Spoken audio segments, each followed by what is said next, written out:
Good evening, everyone, and welcome to the March 15th meeting of the San Luis Coastal Unified School District Board of Trustees. At this time, we'd like to ask those in attendance, please keep your videos off and audio muted unless you're presenting information or speaking in public comment. That's for the folks that are doing it by Zoom.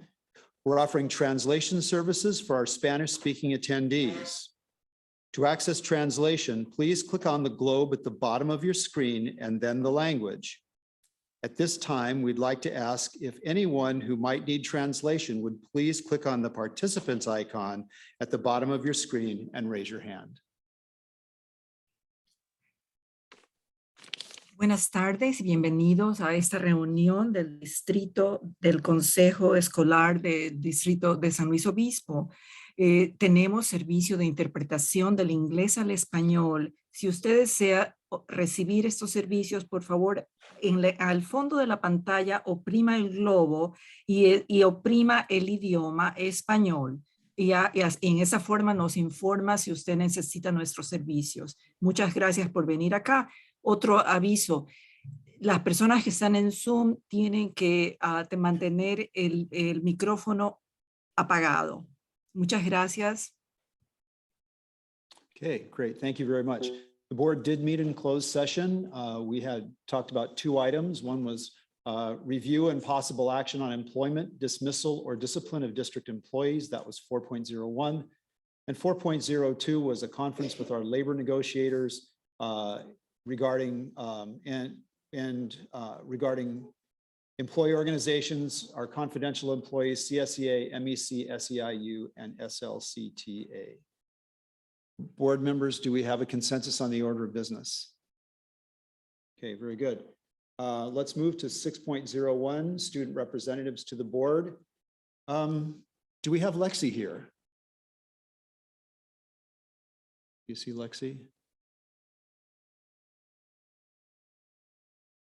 Okay, let's move to Noah Clausen from San Luis Obispo High School. I see Noah's here. Noah? Hey guys, can you hear me all right? Yes. Awesome. I'm gonna share my screen really quick if that's all right. We have a little presentation today.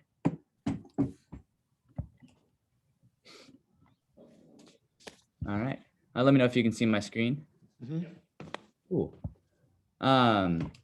Well, hello from San Luis Obispo High School. I don't know if you guys know, but we started our third trimester today, which is pretty exciting. Final of the year. It's our shortest, only 12 weeks. But we had finals last week and we're getting going. And probably the biggest thing going on our campus right now is that we just got grass on our football field, which is super exciting because as of right now, we're planning to host the class 2022 graduation on it. And it looks amazing. Mano Construction's been doing a great job and it's moved along really quickly. And once the track finishes up, it's pretty much ready to go and there's a scoreboard going up. So that's really exciting to see because it's one of the first things you see when you walk on the campus. So it's cool that it's getting done and it looks really awesome. And on that note, there's been a lot of improvements to our campus, not just on the football field, but like the picnic benches have been being painted and some of the grass is being fixed up by the district. And our campus is really coming together here and it's pretty awesome to see Measure D kind of finally taking full effect. And the students are definitely noticing it. And a lot of people are staying on now because our campus is pretty cool and it's becoming pretty awesome. So we're really excited about that. And next we have a short video from our recent Student of the Month barbecue that we want to share with you guys.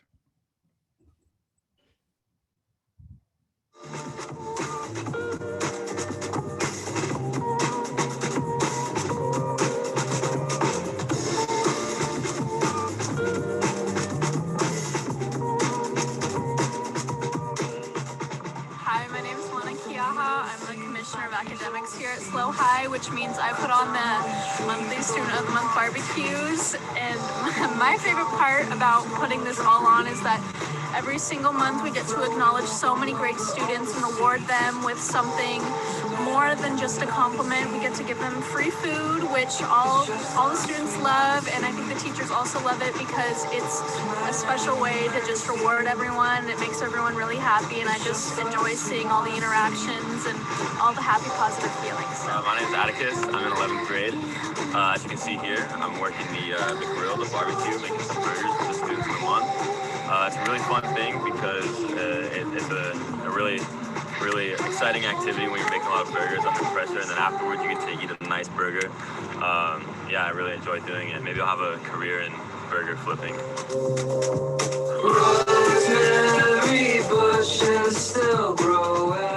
So the reason why I love the Student of the Month barbecue is because it allows teachers to recognize students who are doing great in their class. And we allow the teachers to figure out what that means to be Student of the Month. Is that somebody that is a student, or is that somebody that helps people out and is a good cooperative person? Or is it somebody that just needs some help, like they've never come to class, and now all of a sudden they're coming to class, or they're not charged. So it's a way for our teachers to positively reinforce kids. And kids love it, and I think that it's just a great thing. It's been so fun these last 6 or 7 years.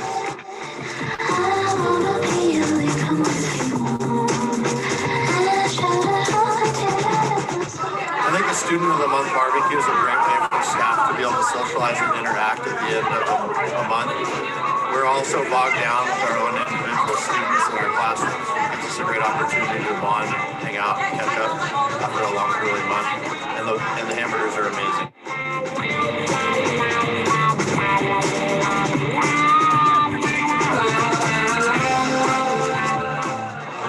My name is Bella Emerson. I'm a senior, and I'm excited for this lunch because I've never gotten. Thank you. I've never gotten one before. What's up? My name's Ian Hammonds. I'm a senior in high school, and I love burgers. All right. Hello, everyone. Mr. Rubio, new teacher here at SLO High.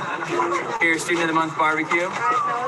So I think this is just an important piece that at schools I've been at before haven't had anything like this to appreciate students. We know how hard they work throughout the trimester, throughout the whole year. And I think it's just a great culminating piece at the end of the trimester for us to just celebrate them and all the hard work they do. So, go Tigers, and also teachers get some too. Let's go. All right, that was a short little video. And in other news over at SLO High, if I could just get this to move on real quick. We have our drama department's going to be putting on Wizard of Oz. It opens next Thursday, I believe, on the 24th, which is really exciting. It's our big spring musical that a lot of students are going to be participating in, and we're really excited for it. And there'll be plenty of shows in our new theater if you guys want to come on by. And lastly, spring sports are now in full swing as we're in our third trimester. Swim is going to be in our new pool. Track's going to be competing. And we have baseball, golf, volleyball, all sorts of sports right now that we're really excited about. And so that's basically what's going on at SLO High right now. Thank you, guys. Okay, thank you very much, Noah. Any board members who have questions for Noah? Mr. Pinkerton. Hey, Noah, tell your dad thanks. Right, a lot of those things that are happening at SLO High is because of his work and his effort in getting Measure D passed. So thank you. Yeah, I'll let him know. Thank you. Oh, and Noah, have you landed on a school yet? Not yet. I think I hear back from most of them end of March or April 1st. So by next meeting or the meeting after, I'll know. But I'm really excited. Gotten into a few schools. Hey, we'll be thinking about you. Thank you. Thank you. Nick, are you there? Yes, I am. Good evening. Hey, Nick, good to see you again. You too. Alrighty, so like Noah said, spring sports are off to a good start. We hosted our first swim meet of the year on Friday. It was super fun. It's a beautiful day. There was some good competition, various sports, track, baseball. I'm participating in track, which I'm pretty excited about. I've never been a runner, but it's been an adventure for sure. And then we have an assembly coming up, and that's on Thursday. It's for the Neon Dance, and it's going to be our first indoor rally in 2 years, which is really, really exciting. And all the kids seem super hyped up about it. I'm really excited for that too. And then ASB has been selling sunflowers as a fundraiser to raise money for the children of Ukraine. And we raised about $650, which is all going to Save the Children of Ukraine organization. And we've also begun to distribute prom ticket information and invitations, which kids are also super excited about. And then thanks to Miss Whiteson, some students from our leadership class got to attend a Women in Business Leadership Conference at Cal Poly last Friday. And I have a short little clip from a student that I'm going to go ahead and share with you.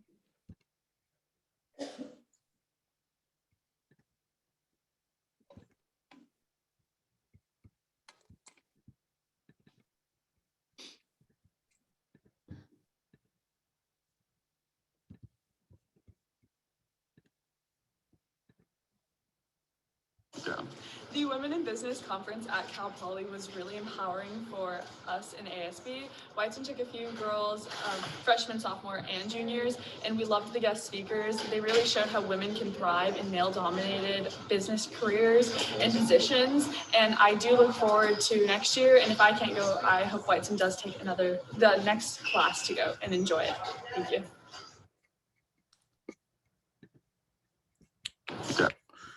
How do I get out of here? Apologies. Okay, and then lastly, I have a couple clips from the performing arts show, which was really, really amazing. The turnout was great. I was one of the MCs along with Leah St. Arnaud, and that was a really good time. I got to see Mr. Unger there, which was also pretty cool. So here's one of the clips. It was really fun.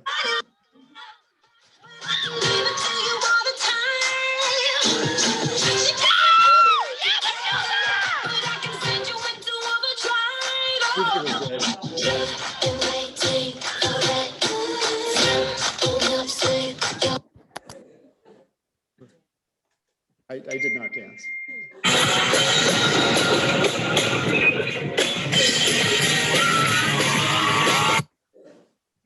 Were you guys able to see that? No, Nick, no.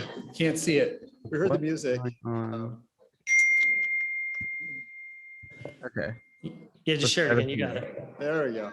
I think you got it, Nick. You got it? Okay. Let's try it there. Yeah, that looks like it. Oh, that looks like the Friday night one. This is the Friday night one. Yes.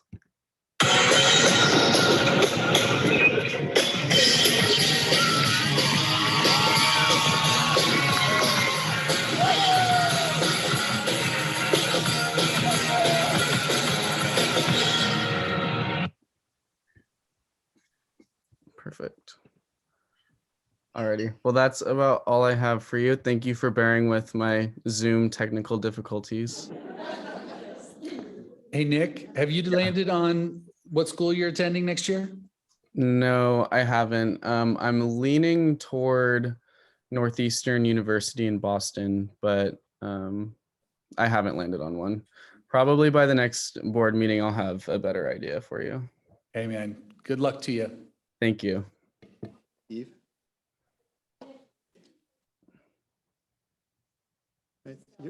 It's not on. Hold on. Yeah, I was so glad to hear about the raising money for the Ukrainian children. I'm wondering if you could say a little bit more about that, because my family by marriage is from and still in the Ukraine. Can you say more about the raising money for Ukrainian children? I'm so sorry. I heard to say more about the fundraiser. Yes. So we basically at Nutrition set out sunflowers, and we allowed kids to come pay $5 for a sunflower to be delivered to a different student. And that was just a way to collect money and donate directly to an organization that was based in aiding children in Ukraine. Because this is the first I've heard about it in the district. I'm sure there are more, but I personally am raising money for adults to give money. Mm-hmm. So thank you for that. I really appreciate hearing it. Yeah, of course. Great. Thank you. Any other questions or for Nick? Okay, great. Thanks, Nick. Thank you. Mandy, has Lexi arrived yet? So if we do see Lexi pop up, will you let me know and we'll have her give her report? We're on to 6.02. That would be the Morro Bay High School program highlights. Mr. Mayfield. Yeah, good evening, Mr. Unger. Morro Bay is on for highlights tonight, and Principal Scott Scaldi, I believe, is on a WASC accreditation visit in the Central Valley, but he's going to join us via Zoom to share some Morro Bay highlights. Mr. Scaldi, you there? Thank you, Mr. Mayfield. Can everyone hear me? Yes. Fantastic. Yes, I'm in Visalia, California this evening in a classroom environment on the campus that I'm visiting. As soon as I'm done, I get a chance to go over and hear from the parent community of this fine school. I've been asked to share highlights from Morro Bay High School in approximately 5 minutes. And as a high school principal, I can talk about nothing for 5 minutes, and I have only 5 minutes to talk about amazing things at Morro Bay. So I am going to do my best. I would like to share my screen here. I have a few slides, and I fear to say that Nick probably does better than I. Here we go. Do that slideshow. Okay. Can you confirm that you can see this slide that says MBHS highlights, please? Yep. Fantastic. So here we go. Morro Bay High School highlights. I'm just going to try to focus in on three things. One is some of the information from our Youth True Survey, our student involvement, and then outreach to Los Osos Middle School. So this next slide, it has 5 key questions from the Youth True Survey. These are questions that our entire staff reviewed. Out of our entire survey, we kind of focused in on these 5 as being key to our student success this year. 4 of them are largely academic and 1 is social emotional. And so the first one is I have to work hard to get a good grade. Let me minimize that. There we go. I have to work hard to get a good grade in my classes. The work that I do for my classes really makes me think. In most of my classes, we learn a lot almost every day. What I learn in my classes helps me outside of school. And lastly, when feeling stressed, upset, or having problems, there's an adult at school who I can talk to about it. We've been doing the Youth True Survey for 5 years, and in each one of these questions, we had the highest score ever for Morro Bay High School. Additionally, in the categories of engagement, academic challenge, and college and career readiness, we had the highest collective scores in those. So that's a highlight for us. I think it's exciting that our kids feel that they are working hard, that they are learning, and that it applies to their life now and beyond. And the fact that when they're struggling, especially emotionally, there's somebody on our campus they can talk to. Moving on, student involvement. It is exciting to be at Morro Bay High School and see that, over 70% of our kids are involved in something. And when I think about kids who are involved in our CTE pathways, which are really curricular and not co or extracurricular, it's even higher. And so I just want to emphasize some of the student involvement. Of course, that starts with sports. High schools have sports. We have 23 CIF sanctioned sports. And we have so many kids excited to be involved, especially as we've come back from COVID. These are our girls water polo players. They were second in the CIF. They lost in the championship game to Rigetti, but in the process, they knocked off #1 Tulare Western. It was an exciting season. These are our volleyball players. They lost in the semifinals to the eventual champions, but they had a fantastic season. Of course, we're proud of the 6 student athletes that are going to play at the next level. It's the most I think we've ever had at Morro Bay High School. 5 of them are going to Division I schools and 1 is going to Division II. Our wrestling team, undefeated league champions. These are our boys wrestlers. We do have girls wrestling as well. We had 7 members of our team go to Masters, and we had 1, Wesley Wilson, compete at the state level. And he, of course, is going to Cal Poly next year. This is just our girls basketball team, league champs, fantastic. And then lastly, just in sports, not to mention all of them, but some, this was our football team. Of course, this is the championship game that they won at Taft High School, and their run went all the way to the state championship where they were runners up. It was fantastic. It's just exciting to be around sporting events. Again, we had a really good time at our pool hosting the Atascadero Greyhounds on Friday. So we're excited about spring sports as well. But beyond sports, we have a sport that's not a sport. We have a surf team, which is actually a club because it's not a CIF sport, but they compete in a league that is from Morro Bay down to Malibu, and we are league champs. Woohoo! Dance Fusion. Nick showed you a couple highlights. It is wonderful to see the tradition that continues as led by our counselor and dance advisor, Elena Smith. It was a fantastic show. I really had a good time. Mr. Unger, this is a picture from Saturday's show. Right. Yeah. So, Friday night show started at 6 p.m. So it was under the lights, and Saturdays was a 4 p.m. start time. So there was daylight out. Midsummer's Night Dream in our quad this year was absolutely fantastic. We have a new drama director, a newer teacher, Kate Kosteka, and it is amazing to see how many kids were involved. I think we had 43 kids involved in this production on the stage and behind the stage. And it's exciting to see so many. Currently, I should stay back here. Currently, our drama program is preparing for the spring production of Seussical the Musical. And again, I think we have almost 24 that will be on stage. We have some invited guests from elementary and middle school that'll be performing with us on stage, and certainly backstage, I think we have 20 to 25 students supporting. It's exciting to have that many kids involved in the theater arts. Band and choir, Ms. Bravante and Mr. Bellier are amazing, and we continue to have an amazingly strong tradition in music. 2-dimensional art, 3-dimensional art, wow. Mock trial, we had 2 teams. Both our teams had had more wins than losses, and certainly our blue team were undefeated as they went into the championship. We were runner-ups this year, but we're looking forward to a county championship next year. And we are grateful to all that volunteer and support us, but certainly to Mr. Waldman, as he is our leader, our teacher leader. Miss Flynn is rocking FFA, as are our kids. We have more kids involved than we've had in past years, and we're excited about that program continuing to thrive and grow. Engineering, holy cow, look at these kids. It's amazing. Auto, fantastic. Video and TV production, our Spyglass Today.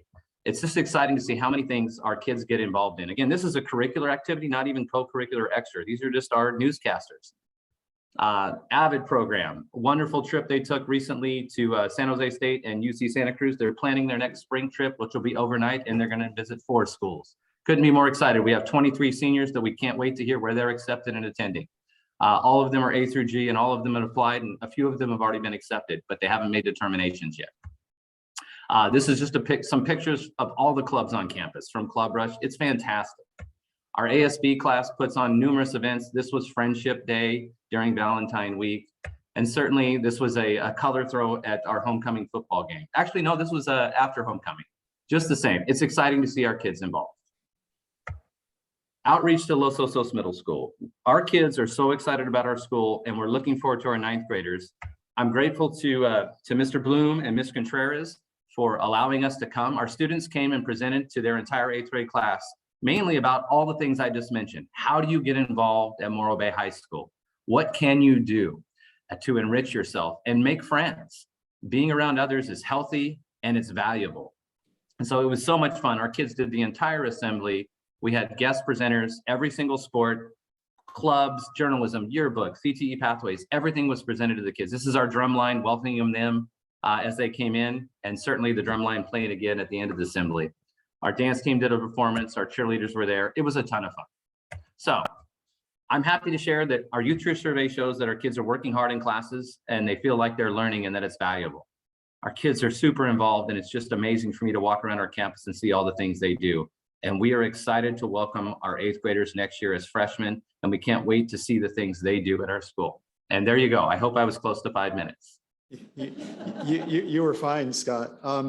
Scott, you know what? Scott sent me a copy of On the Brink, Volume 5. I did visit the school a couple of days ago. And Scott, would you like to talk about On the Brink? It was pretty impressive, and what it is and what it's about, and what the students were talking about, because that was really interesting and neat. I'm hoping I can. My internet screen says that my connection is unstable. You are stable as they come. Fantastic. So this is Blair Brinkman, who teaches many things on our campus, but one of them is sociology and psychology. And this is a compilation of student investigation and writing as part of the psychology class. And it's an annual publication.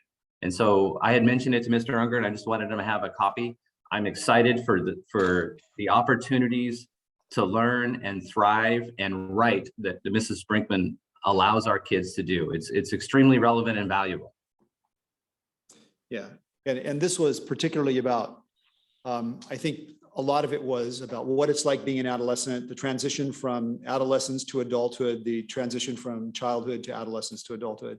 And some of the topics that the students talked about were really personal and just quite impressive. Quite impressive. I agree. There's a lot of depth to what they investigate around how kids best cope and or thrive. How do we deal with anxiety? How do we support others that might be dealing with it? They're deep and difficult subjects that kids dive into, collect data on it, and then write about. It's wonderful to see them push themselves through that, and she guides them wonderfully. I'm grateful to Mrs. Brinkman. She's super cool. Absolutely. Thank you. Any questions, anything else for Mr. Scully? Yeah. Hey, thanks for the shout out and applause for Mrs. Brinkman. All teachers deserve it, but I mentioned one. Thank you. I think that's it. If there are nothing for Mr. Scaldi, move on to item 7.01, which is correspondence. And the board did receive 2 pieces of correspondence, one from Sarah Flickinger regarding masking, and another from Carrie Langer regarding parents as SLC USD parents and voters for masks. We'll move. I'm sorry, Mrs. Sheffer.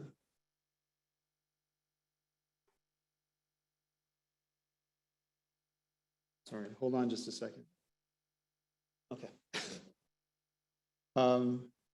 Let's move on to public comment, 7.02, and I do want to read a statement before we begin public comment. This is for both people who are viewing us on Zoom and people who are present here tonight. At this point in the agenda, the board welcomes comments on matters of district interest. The board will listen but cannot engage in discussion or take action on items not listed on the agenda. Generally, this section of the agenda is for individuals or a representative of a group to address the board on issues not listed on the agenda. Speakers who wish to discuss items on the agenda are requested to wait until that item comes before the board. However, comments may be given on agenda items at this time if it's not possible for a speaker to stay until the agenda item is heard by the board. If you submit written comments on a topic, you will not be allowed to also speak on that topic. Comments or correspondence submitted anonymously will not be accepted. If you would like to speak in person, please complete a yellow public comment request form and submit it to Mrs. Dawson. In-person public comments will be heard first. If you wish to speak via Zoom, click on the participants icon at the bottom of your screen and select raise your hand. When your name is called, you may restart your video if you wish and unmute your audio. If you need assistance with your video, please let us know and we'll attempt to fix it. If you have a problem with your audio, please click on the thumbs down icon and we'll attempt to assist you. Written public comments submitted prior to the board meeting will be read by Mrs. Sheffer following the verbal public comment. All public comments will be limited to 3 minutes, a limit of approximately 450 words in written comment. You may not cede your time, any remaining time, to another speaker. Any portion of your comments extending past the 450 word limit may not be read aloud due to time restrictions. All written comments that are not read into the record will be made part of the meeting minutes, provided that such comments are received prior to the end of the meeting. Please be aware that written public comments, including your name, may become public information. Again, there will be no ceding of time. And just a reminder, it is 3 minutes, Mrs. Sheffer. We'll call the speakers and we'll begin now. Thank you. First, we have Kevin Hill, who will be followed by Brian Moss.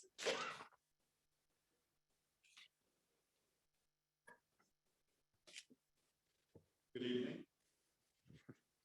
My name is Kevin Hill. I'm an elementary teacher here in San Luis Coastal. I've been teaching in our district for 26 years. And this is the first time that I felt compelled to come and speak at a board meeting. I'd like to address the working conditions in our district and how it's affecting our teachers. This is an issue that's been building since well before the pandemic. I'm not going to spend time talking about the many tasks and demands and expectations put on teachers each day, but instead try to shed a bit of light on how dedicated teachers in our district are feeling about their work. The school board and administration often acknowledge the amazing work that our teachers do with students each day. But sadly, for many, the joy of teaching is being replaced with feelings of stress, anxiety, and a struggle to meet the demands of the job. This occurs when dedicated, hardworking professionals are constantly striving to meet expectations, but their efforts never seem to be enough. A former colleague of mine once said that teaching is like being caught in a rushing river with no life vest. You are constantly struggling to keep your head above water, and if you stop for just a moment, you'll be swept away and go under. Each year, we add new programs and requirements to our already full plate. This year, we added Win Time, Innovate Lab, and SEL curriculum, just to name a few. In conversations with teachers throughout our district, I have found these issues to be universal. And what I find most troubling is that it isn't just teachers with many years' experience.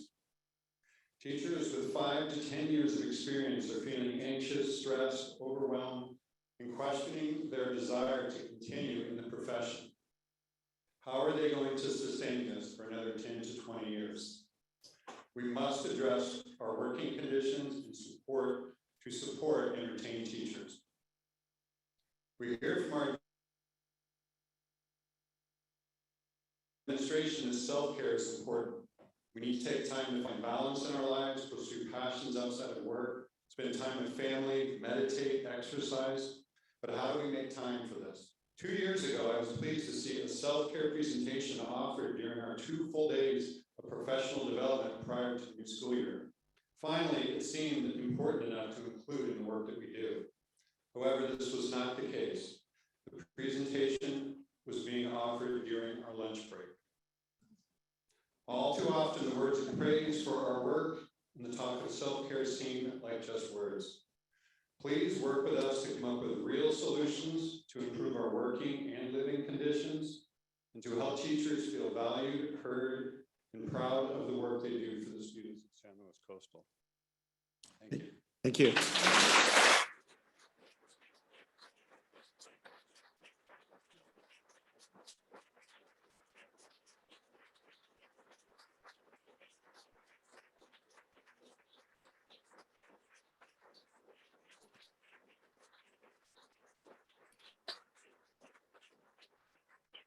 Next is Brian Moss, who will be followed by Cesar Rosell. Good evening, I'm Brian Moss. I teach at Slow High. I wanted to talk briefly. 2 years ago, when I decided amidst lockdown to accept a job offer to come down here and teach and move my wife and child from San Francisco, beyond knowing that I was going to be teaching at a phenomenal school in a beautiful area, one of the most alluring factors was that at that time, the district's salaries seemed to be relative to the cost of living. And we fast forward 2 years to a 20 to 25% housing boom, which of course is no one here's fault, and inflation on top of that. And now I'm back in the exact same position that I was in San Francisco, which is priced out of buying and struggling soon enough to be renting. My point here being is that if you want to attract and retain qualified veteran teachers, let alone offer up a remote chance for fresh recruits coming out of credentialing programs, the district's salaries need to be reflective of this drastic increased cost of living. And 1% or 3% isn't even close. Ultimately, if teachers cannot afford to live where they work, it speaks miles about how little we value them. Thank you for your time.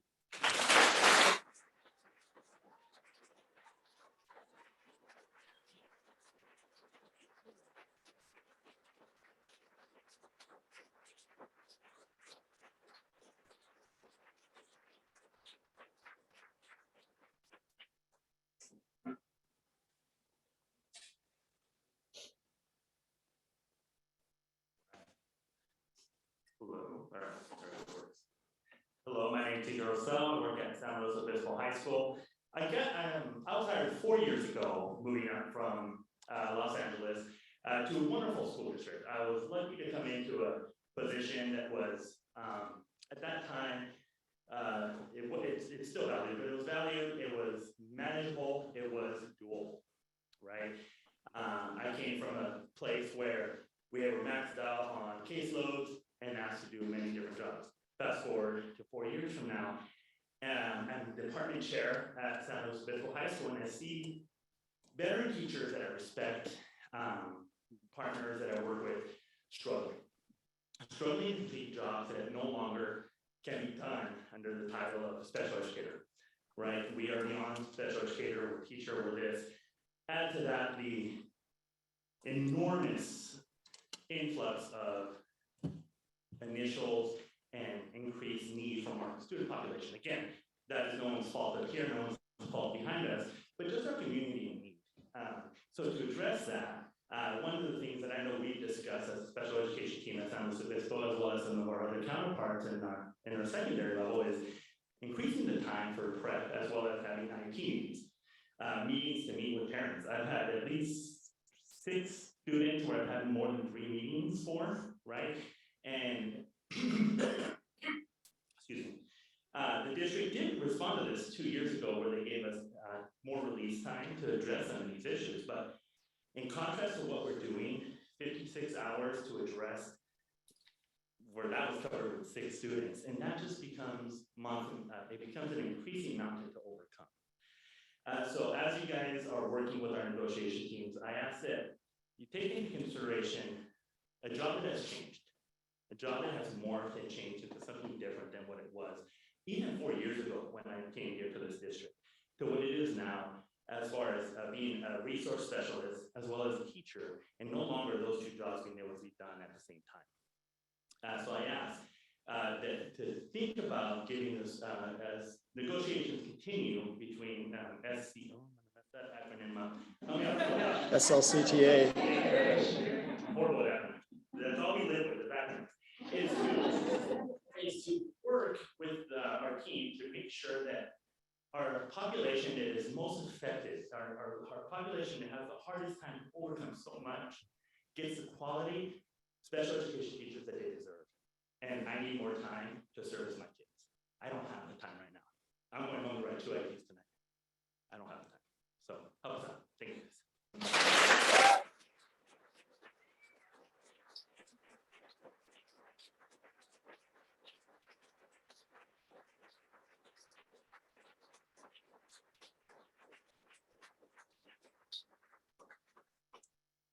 And the last speaker sheet I have at this time is Emily Capuano.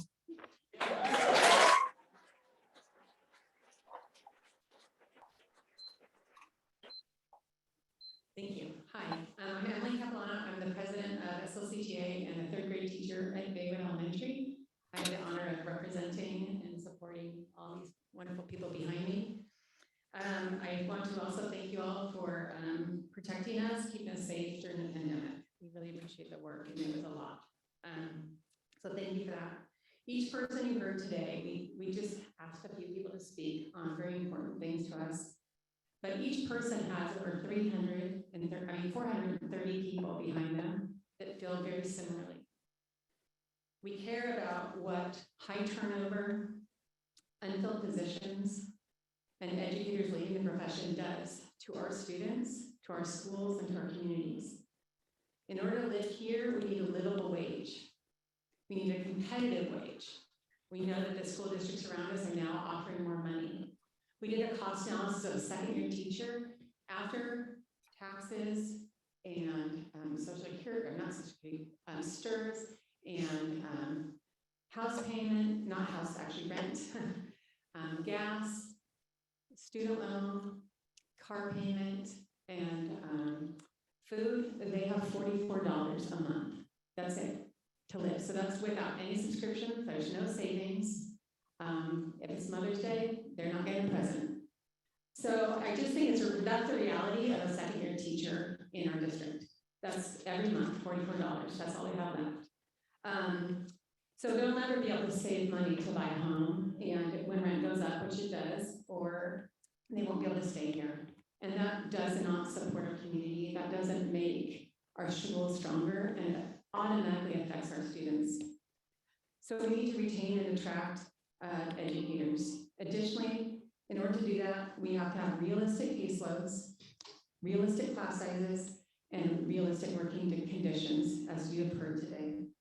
Please weigh these items, these truths, as you consider other cost items up for votes today and in the next couple months, and know that this is a really important next step for education. Thank you.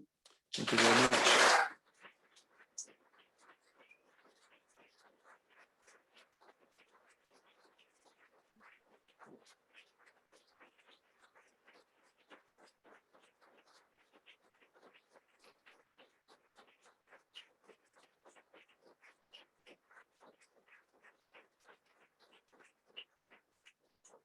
Is there anyone else who would like to address the board in public comment? Yes, please come up, state your name. And you'll see there's a 3-minute on that laptop there. Your 3 minutes will begin now. Hi, my name is Zach Roper. I'm a teacher at SLO High. And a couple of years ago, well, during the pandemic, I was actually honored with the Teacher of the Year for the school and for the district. And then went up to the county level. And that was a tremendous honor. It was the highlight of my career. And working here in San Luis Coastal has been the best part of my 16-year teaching career. When I took the position in 2017, I jumped at the chance because of what I'd seen about the school and getting to know the community. And when I started, we moved up here with about 2 weeks notice and found a place to rent. And I figured, okay, we'll rent this and get on our feet again and then be able to eventually settle down here. This is where I want to make my career. Since then, when we first moved in, that rental unit was going for sale around the 400,000 range. And since then, we've been looking for the past 2 years, and we've seen the prices go up and up and up to where a unit next to us recently sold for $650,000 for the same place. And so my wife and I are both kind of living under the fear any moment that our landlord will see that writing on the wall and put our place up for sale, and we will be priced out of the market essentially. So that's just one individual story, which I'm sure many people in our position can speak on. The other part I wanted to say, though, was just kind of the optics of the budget negotiations right now. And over the last 2 years, I've had the responsibility of working with our staff to help get them up to speed on a lot of the tech information that they needed during COVID. And what I saw was staff members who just rose to the occasion at every turn, who learned new technology, who converted their entire curriculum to online, who learned how to do video simulcasting, who found ways to put on dances and games and everything else to make this work over the last 2 years. And when the negotiation was kind of made public, it really felt like a gut punch to a lot of people, because we have risen to the occasion at every step of the way. And we just want to be honored for that. We want to be respected for that and kind of rewarded for the work that we did to make this work and continue to do. And as great as our facilities are and as great as our programs are, without the people in this room, none of it matters, because they're the ones who are making all that work. They're the ones that the kids show up for. They're the ones that the parents show up for. And it's why I enjoy working here. It's why I want to continue to work in this district. And I think everybody here wants to continue to work in this district and feel that sense of pride in what they do. So that's all I have to say. Thank you very much.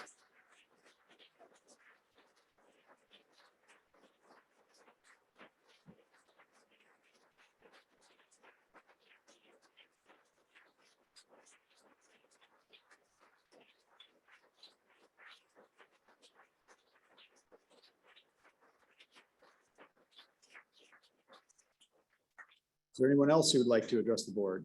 Well, come on down and state your name, please, and your 3 minutes will begin.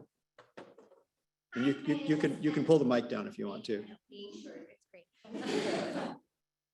My name is Emma Manus. I teach at C.L. Smith, and I want to speak specifically to what Emily mentioned about early educators. This is my 3rd year teaching. My first year was the shutdown. All I have known is this chaos. We have lived it and breathed it, and I was even on the team that did all of the planning over summer for 6th grade and taught a combo class my 2nd year teaching over Zoom, 5th and 6th grade. Then taught in person, 5th and 6th grade. I do not have a savings account. I am 6 months pregnant. I will never afford a house. Thank you. Thank you.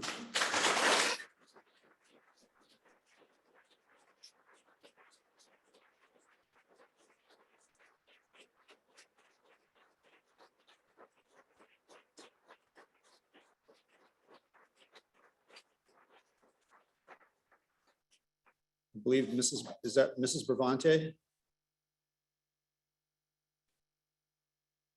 Thank you for letting me speak this evening. I wasn't prepared to speak, but I have a really hard time being quiet. So, there are 2 things I was thinking I wanted to speak about. One is that so many of us that I talk to don't feel heard in this district. That we don't feel valued, and that we can try to bring things up, but it's just not heard. And I want to talk about testing and class size. So as far as being heard, I feel like at the very beginning of the school year, we start out in the hole. We have these amazing 2 days of professional development time that for many of us could be put to amazing use for the myriad of things that we need to accomplish. And instead, we are given stuff that maybe is really great for a few, but it's not a one-size-fits-all thing, and we are not given the time to do what we need to get done. And so we start out overworked, stressed, before we even set eyes on our students. So that's one suggestion again, that please listen to us, ask us, what do we need? What can we really gain or need to improve our practice and get done? And then testing. I've heard a lot of the rhetoric as far as we know we have great teachers, we have a great district, and we're not only gonna teach what we need to get done this year, but we're also gonna make up what we lost, right? We're gonna fill in the gap. And we can't. Our students, they just survived the pandemic and we're still going through it. And so we're taking time out to do these standardized tests, which I just think is ludicrous. It doesn't inform the teaching that the classroom teachers are doing right now. That data does not help them. Instead, that time should be spent teaching the kids. Any kind of district standardized testing, in my opinion, as a parent as well, should go by the wayside. Trust the teachers to know what assessments they need to do, what time, and let them teach. And then the third is class size. I keep hearing about more positions that are opening up at the district office, which is taking away from classroom teachers, which means we have bigger caseloads, bigger student to teacher ratio. So I appreciate listening. I appreciate, like someone else said, is keeping us safe through this pandemic, but I really appreciate if you listened and trusted the educators and experience that we have. Thank you. Thank you.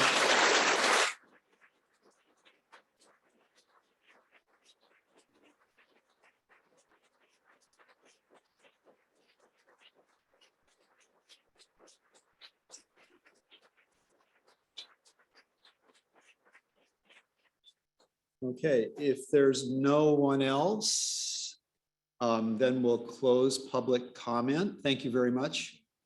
Sorry, is there anyone, or do we have some people from, I'm sorry, Mandy, do we have some people from Zoom who wish to address the board? No, okay. And I don't believe we have any written public comment to read. So we'll close public comment. We'll move on to item number 8.01, which is business and budget update. Mr. Pinkerton.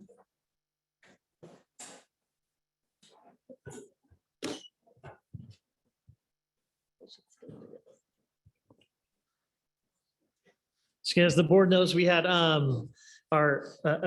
felt like it was a very good study session on Thursday where for the people that weren't able to attend, we talked about the board approved our hazard mitigation plan. So along with kind of focused on safety and increasing safety in the school district, it was nice to get that plan approved. And we look forward to working on some of those items and looking for grants to achieve some of the items that the hazard mitigation grant pulled out for us. I want the board to know too, we did have some audit findings at both San Luis Obispo High School and Morro Bay High School in terms of just some of the funding, where things were budgeted, ASB versus the district. So we have met with both school sites with their financial secretaries there, as well as the principal and ADs at both sites. And so they're doing everything that needs to be done to make sure that those audit findings are corrected and fixed so that they're no longer going to be findings in the future. Katie Eklund has put together a whole report about those and the actions that we're doing and sent that to the County Office of Education just to let them know. I'm happy to report that we did reach a tentative agreement with our one of our classified bargaining groups, SEIU. And so they will be taking that, and this would be a potential 3-year deal, which will start next year, in 22, 23, 23, 24, 24, 25. And so that will go to a vote with SEIU and their members. And then we'll come back to the board, hopefully for ratification very soon. It was a very good negotiation sessions with them. And it was just, we have a good relationship in terms of just looking at from a collective bargaining standpoint, just interest-based bargaining. So that was a positive experience, I think, for both sides. And then lastly, I will let the board know, we are looking at staffing, looking at next year. I've given preliminary staffing to all of our sites, but of course, we wait until kindergarten roundup, right? We wait for TK just to see what those final numbers are going to look like. Now that, students are able to choose whether or not they want to wear a mask or not, it will be really interesting to see if we get some of the students that left during the pandemic, if they come back to us and we'll happily greet them and take them back in, right, as we proceed into the future. But I will be over the next month working with each of the sites to look at class sizes again and working in particular with Dan Block and placing teachers and moving forward as we progress. Okay. Thank you very much, Mr. Pinkerton. Sure. Educational services update, Mrs. Frost. Yes, thank you. Just a few short updates for you. Just a reminder that Monday was a teacher work day for our elementary teachers. They spent the day analyzing student work and preparing for conferences next week. A lot of work for our teachers, but so valuable for our parents. So we're really happy they have that opportunity. Our high school counselors have just wrapped up one-to-one meetings with their 9th through 11th graders, and they're going over their 4-year plans again, the things that they created at the middle school, looking at them again. You're in high school. What do you want to take? Do you have any different thoughts about college and career? So those are really valuable meetings. And then next month, they turn around and they come to the middle school, and they'll work with our 8th graders one-to-one, looking at those 4-year plans and beginning the creation of those plans. And then finally, kind of moving forward, we know that we've been looking at one-time COVID funds. We're also hearing a lot about maybe a 2 or a 2.1 tax increase. Our directors are looking at grant opportunities, thinking that we want to bring in this money so that we can continue some of these valuable programs. One I'd mention is Mr. Mayfield is looking at a dual language immersion grant through the CDE. It would be $400,000 over 3 years. So we've got our fingers crossed. The grant goes in this Friday, and it will just be wonderful for Baywood and the program that they're building. We also have Mr. O'Connor and Liz Moore working on a CTE grant. And this is every few years they're able to write a grant. This year, as always, they are looking at CTE and moving those opportunities for our kids forward. But they're talking a lot about beginning at the middle school. How can we get our kids at the middle level, talk to them about college and career like you hear with our counselors, and really make sure they understand CTE pathways available for them at the high school level. They're even looking at a PPS counselor, adding that to the middle level to concentrate on this, somebody with high school experience that can really help these kids out in these pathways that they're considering. Okay, great. Questions? Mrs. Frame. Ms. Frost, can you hear me? Yeah, okay. Ms. Frost, thank you for that presentation. I had a question regarding those 4-year plans. Are there trends that our counselors are seeing, and for students that it's perhaps don't have support at home, is there a way that they kind of are clued in and they kind of seek those students out again, or how does that process work? What do you think? Well, I will tell you that they are working with their own caseload. So each of our high school counselors have their caseload that they work with, and they get to know the kids throughout the year and then through these 4-year planning meetings. They might even get to know them just, when they're out on the yard, when they're visiting classrooms, when they're doing some of their CCGI presentations, right? The interest surveys, that kind of thing. So I think in getting to know the kids as they do, they are able to have some really rich conversations that might change year to year. You took this AP course, you had a lot of success. What do you think about taking this one? Or you're one class short of a CTE pathway, and let me tell you what that can do for you. So they really can have those conversations that are personable or personal to that child and help them move forward. Be definitely A through G compliant, but really set some high goals for themselves for college and career. Other questions for Mrs. Frost? Great. Thank you very much, Mrs. Frost. Measure D update, Mr. Pinkerton. And we have a Mr. Holcomb is here. Yeah, he is. Uh-oh. For the facility master plan conversation, just in case the board has any questions, but we do have a CBOC meeting. So our citizen bond oversight meeting will be next Monday. So I'll be kind of tying them into, where we're at with projects, budgets, and moving forward is for the public to know, we do have an oversight committee of citizens that oversees all of the expenditures for Measure D.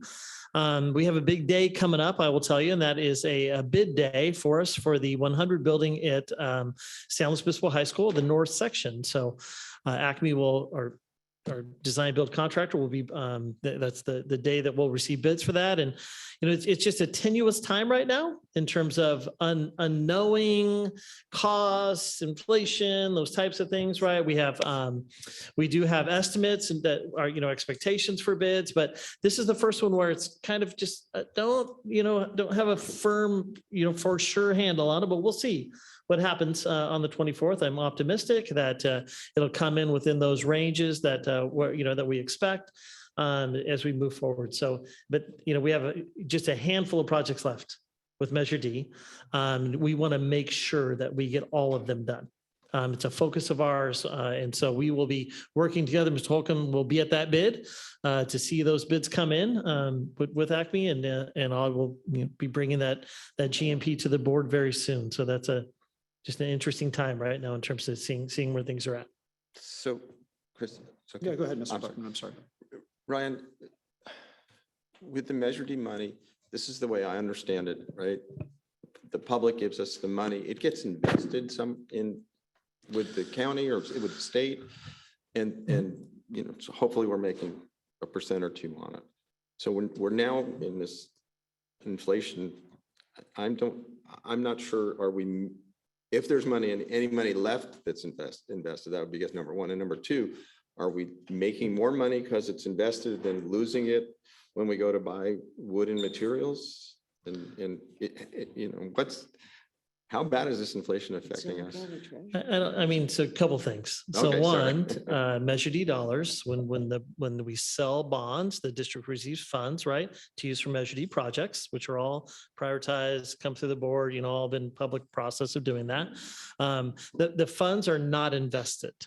They're put in the county treasury, right, which is like putting it in a really, really, really safe savings account. So does the county treasury, do they invest funds? Yes, they do, right? There is a percent, that you receive, on those dollars, and it's been substantial.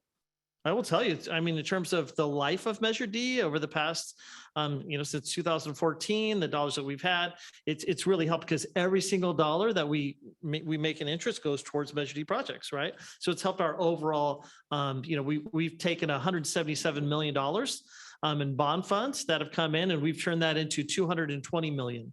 Right, with getting grants and those investment, the money that we receive. So all of that adds up, and we're going to spend every penny of it to get these projects done as we close this up. But prices have risen, since 2014 till now. You're going to see some escalation numbers in the facility master plan that we're about to review as a board, right? And so it's a real thing, in terms of that. So. So we have received some funds that have come through earning interest through the county treasury, and they do a really nice job of trying to maximize that, but it's still a really small, interest percentage. And I know you sort of addressed this, but your gut feeling is we will have enough money even with inflation to finish the projects that we promised the public? We're going to make sure that we finish all the projects. Okay. All right. Mr. Buckman. All right. Thank you. That is what I will tell you. Okay. Absolutely. And we're doing everything in our power to make sure that happens. Yeah. I guess just to your question about the county treasury, I think probably close to 30 years ago, there was the Orange County Treasury debacle, where lots of people lost, lots of entities lost a lot of money. And I believe there was actually a school district in this county that was invested in the Orange County pool and lost some money too, unfortunately, a small school district. So I'm glad to hear that our money is safely invested. And I believe that we have to keep it invested that way too. Yeah, I'm actually on the Citizens Tax Oversight Committee for the County of San Luis Obispo. So I'm on the committee that oversees the investments. Being as part of a basic aid school district, they have me as part of that committee. And what I will tell you is we have a very conservative county when it comes to investment and money and just, security, safe in all ways. They have expanded, you know, than they have. And when you look at them compared to all the other counties, they're, you know, they're above average in terms of the amount of money that they, you know, in terms of investments and getting money back, those types of things. They do a great job, a really great job, but it is very safe. Any other questions or yeah, for Mr. Buckman? Any questions for Mr. Buckman? How about Mr. How about Mr. Pinkerton? Okay, good. 9.01, which is resolution 172122, certifying the second interim report, Mr. Pinkerton. And this is a resolution. Pull that up.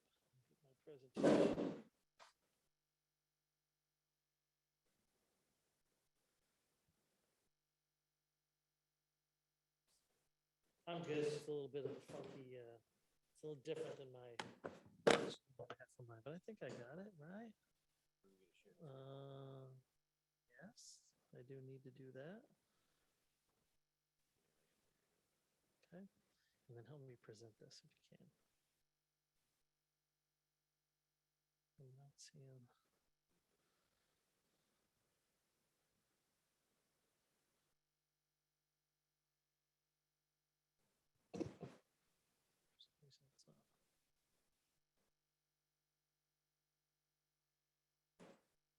Normally there's like a present bar, right? That you would.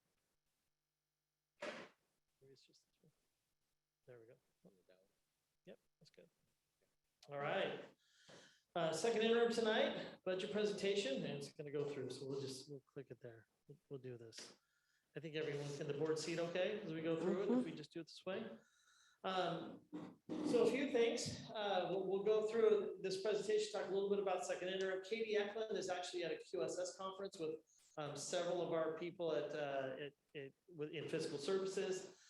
So that's why she's not here tonight. Otherwise, she would be the one presenting this. But I told her I would take the baton and kind of lead the board through it. So again, we're going to kind of go through revenues and expenses in particular. This is just kind of an overall kind of just view of the budget, right? You know, the main key caveat with this is some of the COVID funding that we're still expecting to receive. That may come this fiscal year. It may be next year, right? So we'll look at that with the 10-year budget, and I'll address it a little bit. In general, you're going to see a first interim. It looked like what was a $5 million deficit. Now is a $2 million deficit. Big picture, what I would tell the board is I would expect that we would have close to a balanced budget by the end of the year. Okay, so when you do budgets, when you do interim budgets, you encumber funds, and oftentimes you don't spend every single penny that you encumber. That said, Katie Eklund has done a great job of keeping track of reducing budgets when needed, and so I think as we get through the next couple of months, we'll have a really good idea in May as we enter into our actual budget time in June. Or in terms of budget approval at the end of May, kind of where we really are at as that. When in reality, normally, it's not until unaudited actuals in September where you know for sure where you ended the budget, both revenues and expenditures. So Ryan, can I just interrupt? So as we build the budget, we look really carefully and bring it to us several times, and I really appreciate that.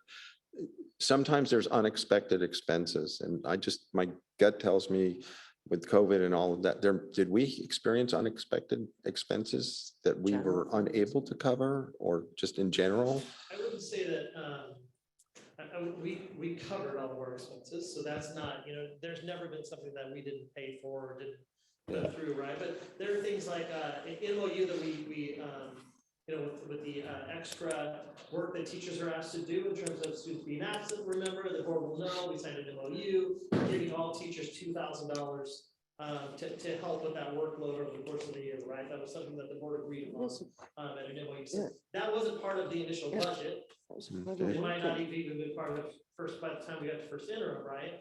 But by the time when that was approved, that then becomes part of our budget. So we took COVID funds, the board did put it towards that goal, right? So all of those things are part of our, in that case in particular, the board has an ESSER plan. We have plans that kind of outline all of those items, right? That have been, that have happened throughout the year. So I guess my point is, you have to get this this budget, you have to approve it in May, end of May, but the reality is you don't know everything. Right. You don't know exactly, how much revenues are. We don't know our for sure revenues until November.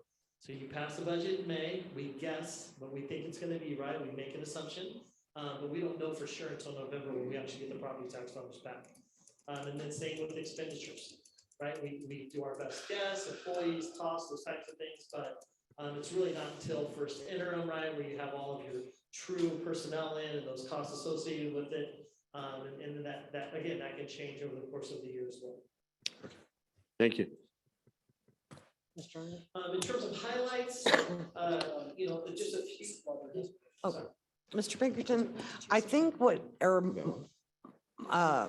my understanding of what Mr. Buckman was asking was, were there unanticipated expenditures to the general fund related to COVID that were not reimbursed or will be reimbursed by ESSER funds and other COVID-related monies coming to us in addition to our general fund? Okay, yeah, so, no, in that, I think pretty much everything that we're expending COVID funds on is things that we expected. Some of the things in particular, I would say technology purchases were higher than maybe expected. I actually will be, I'm gonna share with the board, kind of upcoming, what it's gonna look like in terms of technology costs as we begin this next year in budget, as that becomes a reality. What you'll find is Chromebook manufacturers basically only allow you to update them for 3 years. So and then what happens is when students have to do the SBAC testing, you have to have an updated Chromebook in order to do it. So it kind of, they force you to have to buy new machines through a certain time period. But So do we have a? that's another presentation that will take a lot of time to go into, and I will bring that back to the board. What? But do we have? I just want, can I interrupt you for a second? I just want to say that that's really terrible. And I think I'm looking at the board members and everybody's shaking their head. If nothing else, planned what the hell do we, obsolescence, Chris. What's excuse new me, about that? what do we do with the 1,000 machines we bought? What happens to us? I'm sorry, Marilyn, this is just outrageous. So students can still use them. Right? I'm They're sorry, still Marilyn. usable, right? Just like you have an iPad that Okay, stops okay. updating those types of things. They're still usable for kids at home and go on Google and do science, those types of things.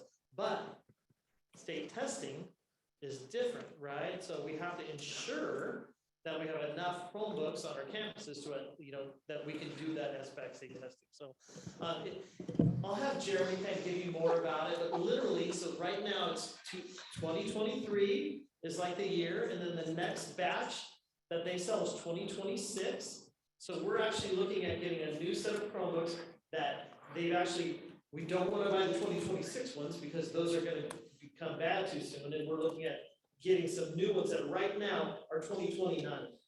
So they literally tell you the date when you buy them, when they're gonna stop servicing. So it's just, so even though the Chromebooks are cheaper, Go ahead, Marilyn. at this stage $400 a piece, So it's still, long term, it's a big cost.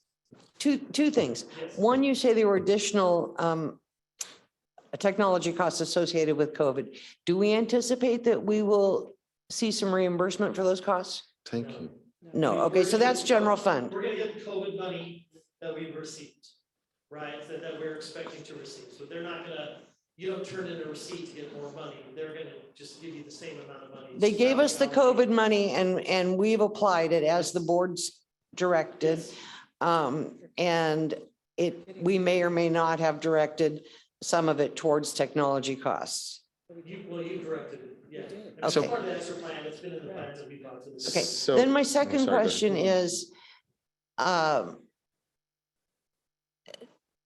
my gosh, what was my second question? It'll come back to me by Yeah. the time Mr. Buckman's done speaking, I will be back. By the time you reinterpret my question correctly, that'll be. So, Oh, I know my question was. do you want to go ahead? I got it. Go ahead. So then, given that we have this planned obsolescence with regard to state testing on our Chromebooks, do we currently have a sinking fund for replacement, or do we need to create out of, somehow carve out a sinking fund for replacement? We have one, it's just gonna become a much bigger secret. Thank you. And But so, again, it's a whole, I'll have Jeremy kind of do a whole presentation on Okay. technology kind of costs and where we're at with it. yeah, before we approve the And budget. he wrote that to me this week, so we walked through with Katie and I, just kind of let us know. It's all new where info. Those things are at. So- Okay. And the board has made it a priority for all students to have one-on-one technology, is what's happened, right? So the number of machines has grown immensely. We have enough machines for all of our kids, and we have machines on the campus, right? So the students don't have to take it back and forth. So that's something we have to look at overall, right? And that doesn't even count the teacher machines, right? And the staff machines that's much easier to handle with those, but this ongoing, the one-to-one effort, right, is that it's a priority, it's something we focused on, and we're there. It's just.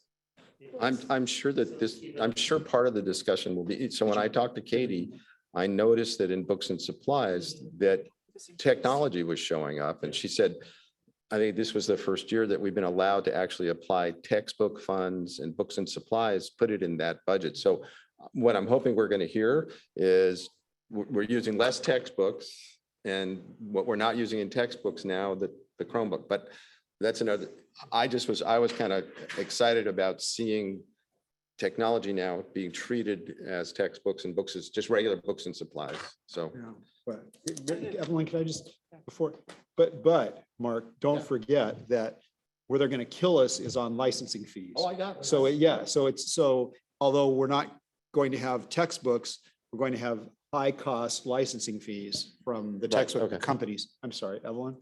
No, I'm assuming Jeremy will take this question, but it's, planting the seed. I'm assuming because when we're doing state testing, that doesn't start until third grade.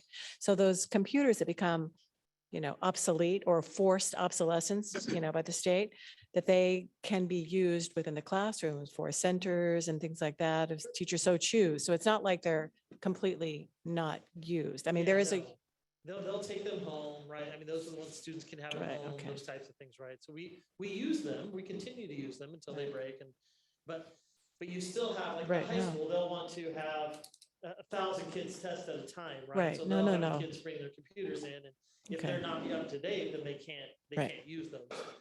So it's just, it just, it's an issue that I'm just bringing up, and along, when you have more technology, you also have higher software costs, right? So that's just another piece, but again, big picture, percentage of the budget you have to look at, right? It's just technology is a big piece of education now. It's a big part of what kids do, less paper, those types of things. So it's something that I'll be sharing with you as we go into the budget process for next year. So in terms of this, just some highlights that Katie picked out. Bellevue Santa Fe was reduced a bit due to their enrollment. Federal revenues have been adjusted with the current ESSER 3 allocation. We had anticipated that we were going to get most of all the federal COVID money and state money by this year, when in reality, it looks like we're still going to get some of our allocation next year, which I'll show you in the 10-year budget, about $7 million potentially next year. Again, we may receive some of those funds between now and the end of this fiscal year. So thanks, Chris. So when I went over some of this with Katie, who's just amazing, by the way, thank you for bringing Katie with us.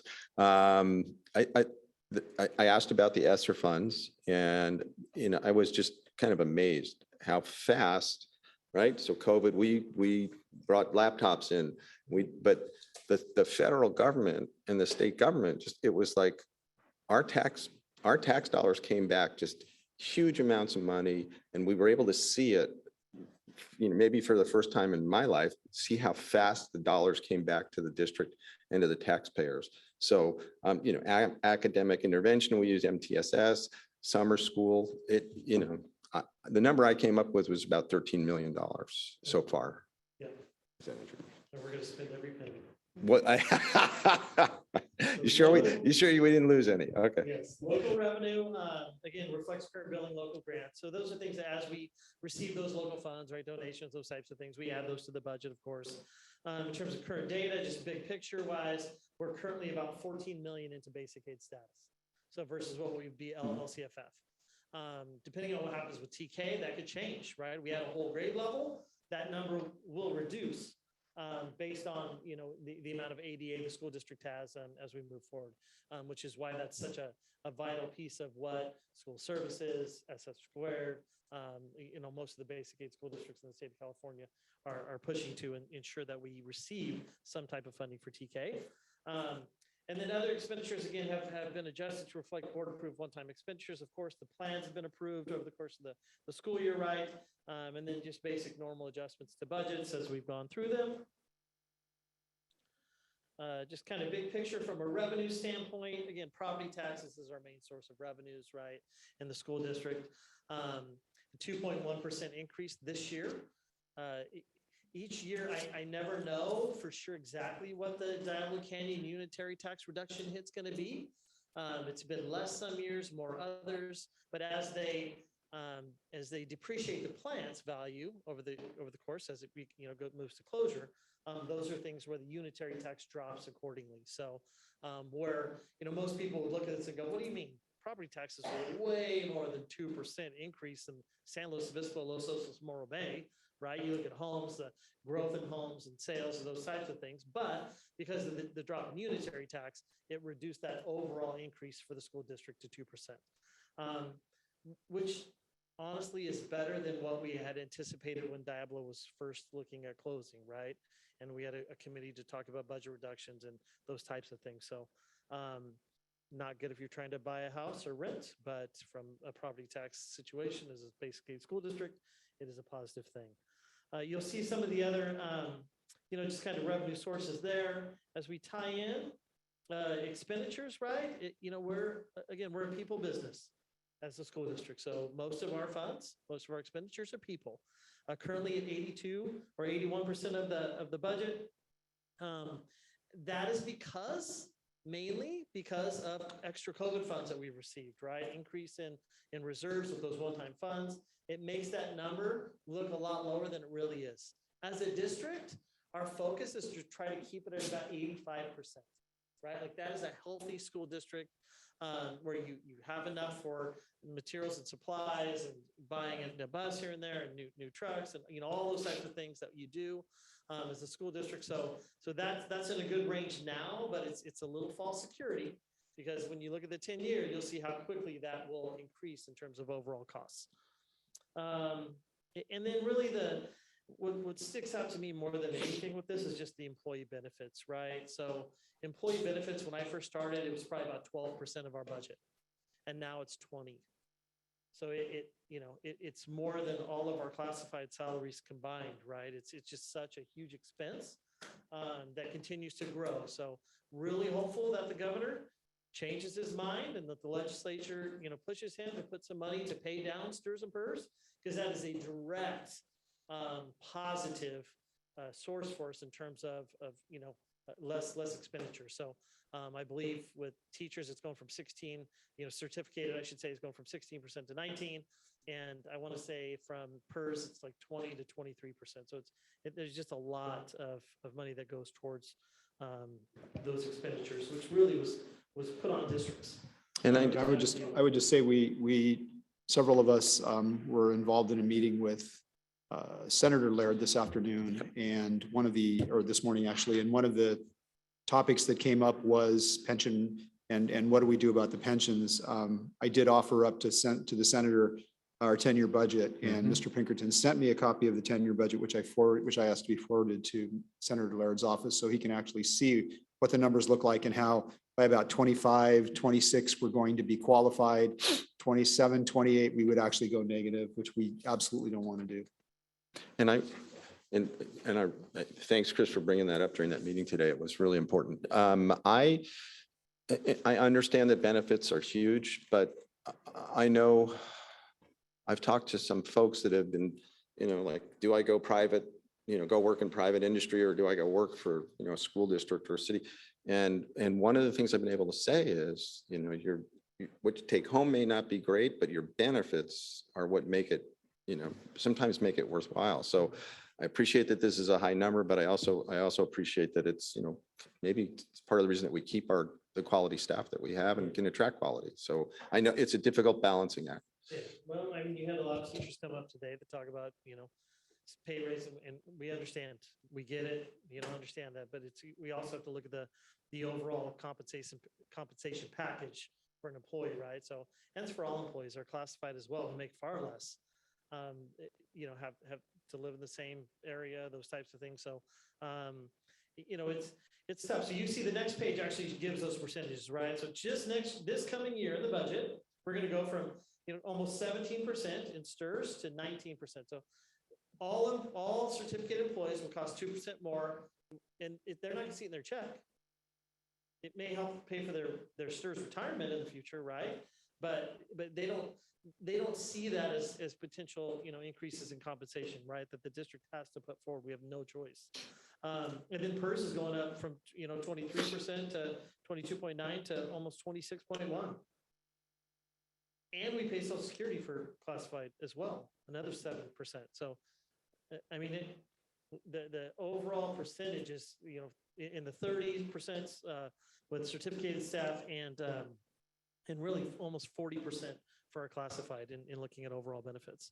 Health and welfare is another one that's tough, right? So the district currently $5,000 and then 50/50. So each year the district pays more in benefits, but the employee does too. So that's a tough one because they just see their check going down, not the fact that their overall benefits costs are going up, right? So that's one that I'll be happy to say we made some adjustments with SEIU to change that benefit cap to 6,000 50/50 in the tentative agreement. So I think that'll be really helpful to a lot of our classified folks as we move forward.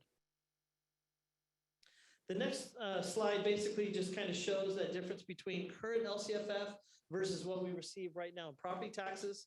The expectation is that LCFF is going to receive a big increase up to 6%. So a lot of the districts around us versus our, again, our 2% increase, right, for this year. So, those districts are doing better, right? We still overall, in terms of from a property tax standpoint, do better. As our ADA potentially grows in the future in the next few years because of TK, that will make this chart change, right? So that depending on enrollment, how that goes, right, as we move forward, I think they're going to put some added incentive in for LCFF districts for TK because it's a little class size. So they'll put extra money aside for those students. So, each year we'll be updating this based on ADA and the increase in TK as we move forward. This year it's only February 2nd in terms of enrollment for that program. And then that's supposed to continue to grow out over the next 2 years to full implementation. And I would assume that anyone who has a kindergartner would also come to our TK program as well. So I would expect that we're going to have the same number of TK classes as our kindergarten classes in the future. Yeah. So if, as some financial gurus are saying that the real estate market will go down, will we have a deficit that the state would make up, or how would it, how soon would it make it up? Or how would it work? So I mean, basically each year we check, right, LCFF versus property taxes. So we would never drop below the state amount that's there, but that's a significant amount of money at this current day. It's $14 million, right? And so property values would have to drop dramatically to get to that point. We'll see what happens in the future, right? We can't, know. I do know that there's still a lot of growth. There's a lot of homes being built in the San Luis Obispo area, not on the coast, Morro Bay and Sosos, but in San Luis. So, the increase in housing will help with property tax and maybe offset potentially some of those drops, but we'll see, what really happens or not in terms of property values. So, Ryan, I hear what, we're a basic aid district or, self-funded and we get our money, and it always sounds to me, or it has in the past, like, that our per student money is always better. But I've heard, or I'm starting to realize there's supplemental funding for districts for homeless children and in all kinds of supplemental programs. Is it possible that even within our county or neighboring counties that some school districts actually have more per student to spend than we do? I mean, I wouldn't say necessarily like in our county, right, per se, but potentially if you went to someplace that had really high numbers where they're, it's not just supplemental funds, but they receive concentration funds. Concentration, as thank you. well, right? So Yeah. you'd have to have a really high percentage of economically disadvantaged EL foster homeless youth yep. Basically, you start receiving those concentration funds after 55% of your population. So for every student after 55%, you get this double amount of funds. So yeah, for those school districts, it could be a substantial amount of money.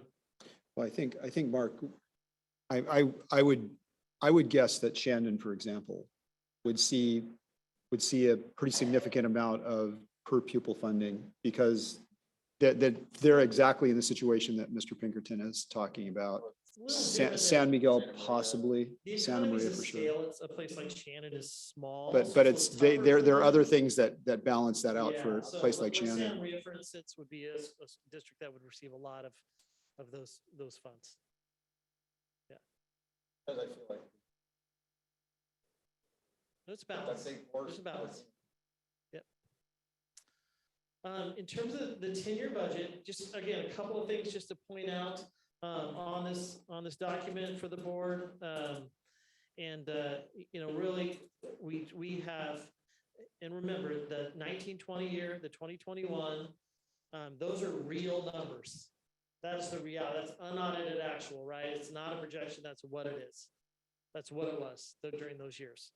This 2020, 21, 22, this is our current year that we're in, right? It's the best information we know to date of what that looks like, right? And then for 22, 23 on, those are all projections.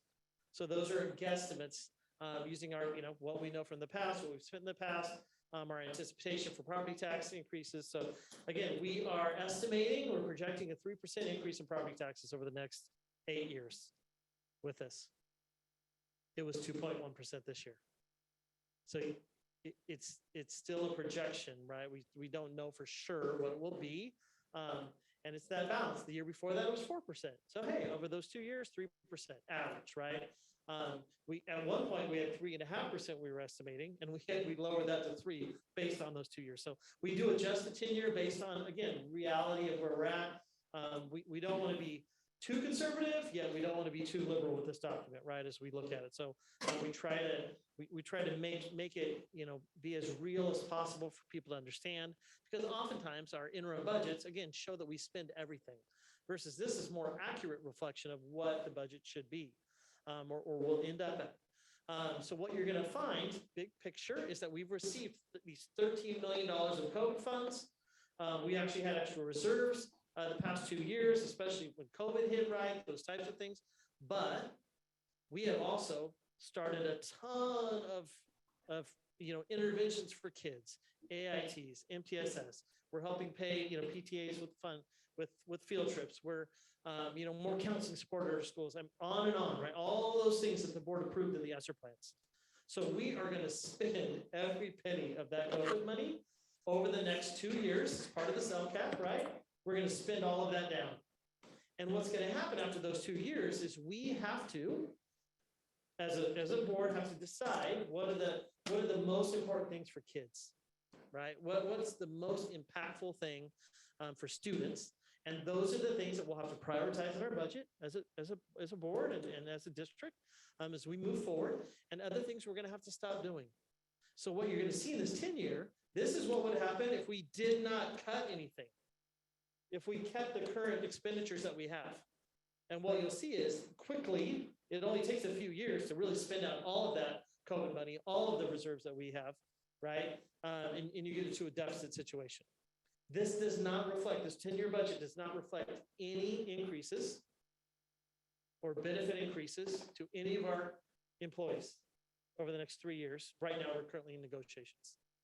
So we have to add SEIU, CSEA, SLCTA in terms of any increases that we agree to will affect this budget, right? So those are all things that we know are happening, right? So we know, the board knows that we put a ton of support around kids right now because of COVID, get kids back on track, get those interventions going. And hopefully that makes a huge difference with kids over the next 2 years during this LCAP period. So that, that's just, again, big picture. This hopefully helps. What you'll see is we expected most of those COVID funds, and you'll see the CARES Act there. 4 million this year. We expect to receive 3.5 million next year. It's kind of that gray area that's there in 22, 23. Those monies could come in this year. I don't know for sure when they'll come in, but again, it's part of the budget, whether they come in this year or next year, we'll have those dollars that will come in, as well as the state funds, which is roughly, if you go down to state COVID funds, another 3.5 million. We anticipate receiving. They may come in this year, next year. So when you see something even at the bottom right now, where it shows a $1.3 million deficit potentially for this year, realize those COVID funds could come in and just wipe that away quickly. But that'll just mean that we'll have a deficit next year, right? So in terms of spending those down, but it's what I would tell the board, it's okay. It's okay. We have wrapped ourselves around kids, done all of these things right to spend those extra one-time funds that we've received, right? And hopefully we'll make a big difference over the next 2 years. And again, Diane and I are going out to school sites, talking to staffs, what's working, what's not, what should we continue to do, right? Those will be critical conversations over the next 2 years as we move forward. And again, realistically, as you go through this, in terms of you'll see, certificated, again, step and column is part of this, but really those benefits, you'll see the STRS and PERS outline there highlighted, as well as the potential for increases in health and welfare. There was a little blip in health and welfare. It actually decreased the first year of COVID. People were going to the hospital. They weren't like healthcare kind of stayed stable during that time period. Well, what I will tell you is, and I listened to the CISC renewal today, is now everybody's getting everything done. So it's kind of like all pent up in terms of people going to the hospital, going to the doctor, and now they're all, now they're going in force. So it'll be interesting to see, those increases. What I will tell you is, and the County Office of Education had Burnham Benefits come out and do a comparison, right? Because everyone always says, well, why CISC? Why do we use CISC? Why don't we look at other people and what are they doing? And she really gave a whole great presentation about all the different types of healthcare, that's available out there. And CISC is by far cheaper and less increases than what you're seeing at other places. So it's, despite how expensive healthcare is, we live in an area where there's not a lot of choice. There's just not, versus a big city. So those are things that we have to, again, we just have to work with our employees on, because it is a significant amount of money.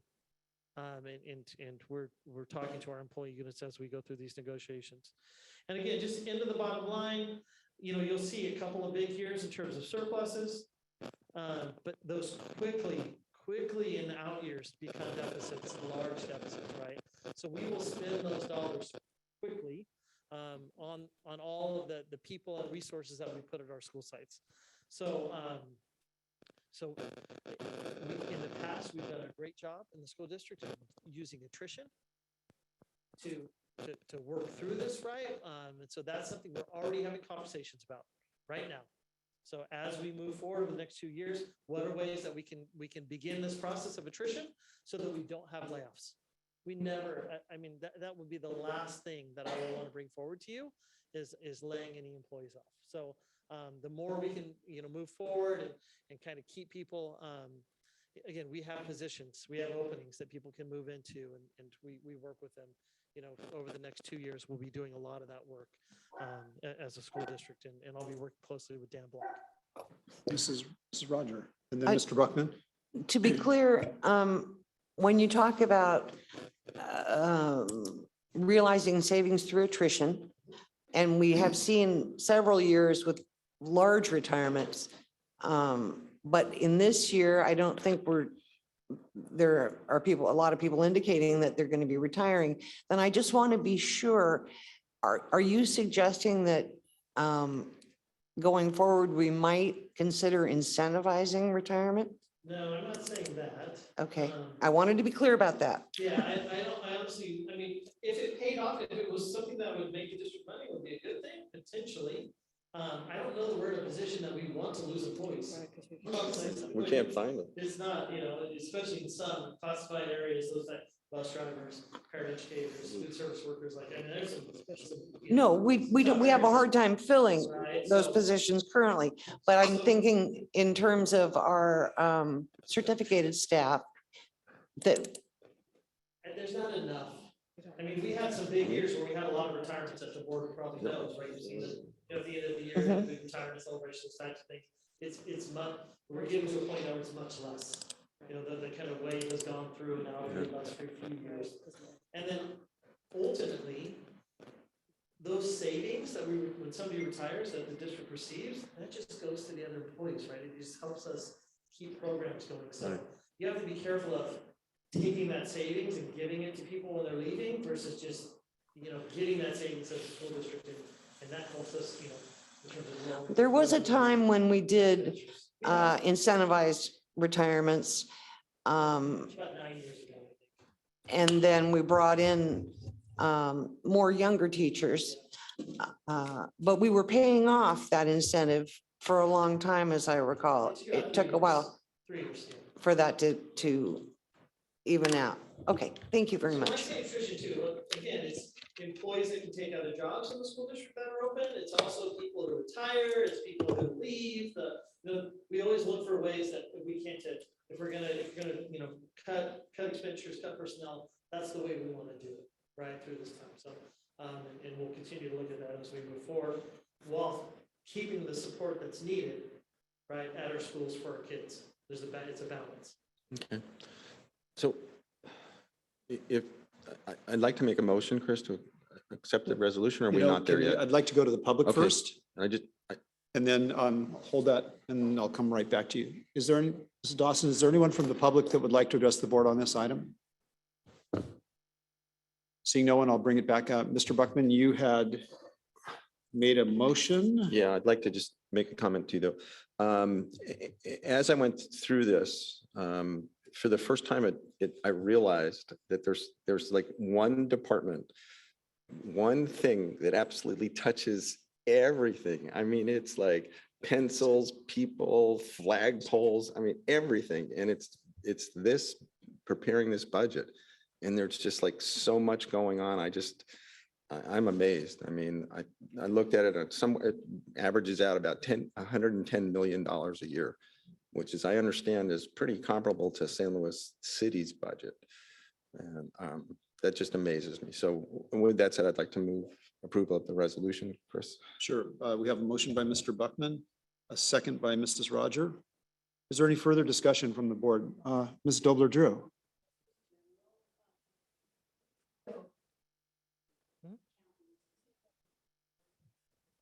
Items.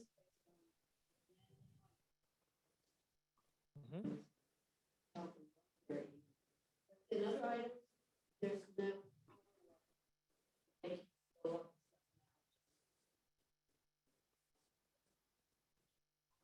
Formula.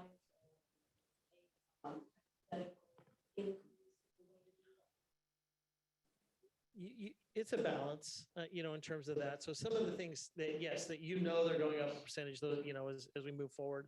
Other things, it's not, I mean, we could per se, you know, looking at utilities or things like that, right? Whereas right now, it looks pretty flat, like we've just kept the same amount in expenditure. So we could, it's just, you know. A little bit, right? It would make it look worse than it might be as we move forward. So there's a balance, you know, there's a balance. Yes. The other part too is we need to continue to look ways to save as well. So saving water, saving electricity, putting in solar, you know, other things too that can potentially offset those. So it's, you know, again, like technology is going to come up. In the next budget, I'm going to share with the board, and we're going to look at that. So that line item will, it will change. Okay. So we have a motion and a second. Motion by Mr. Buckman, a second by Ms. Roger. We had discussion. I don't think there's any further discussion, is there? Okay. I'm going to go ahead and take the vote. Mr. Buckman, Mrs. Roger. Yes. Ms. Dobler-Drew. Dr. Eisendrath Rogers. Aye. Mrs. Frame. Mrs. Sheffer.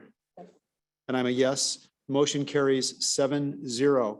We're going to take about a 10-minute break now. So it looks like we'll come back at about 10 minutes after, or I'm sorry, 5 minutes after 7. We'll move on then to 10.01, which is the facilities master plan. We'll take a short break. Thank you very much.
But it's,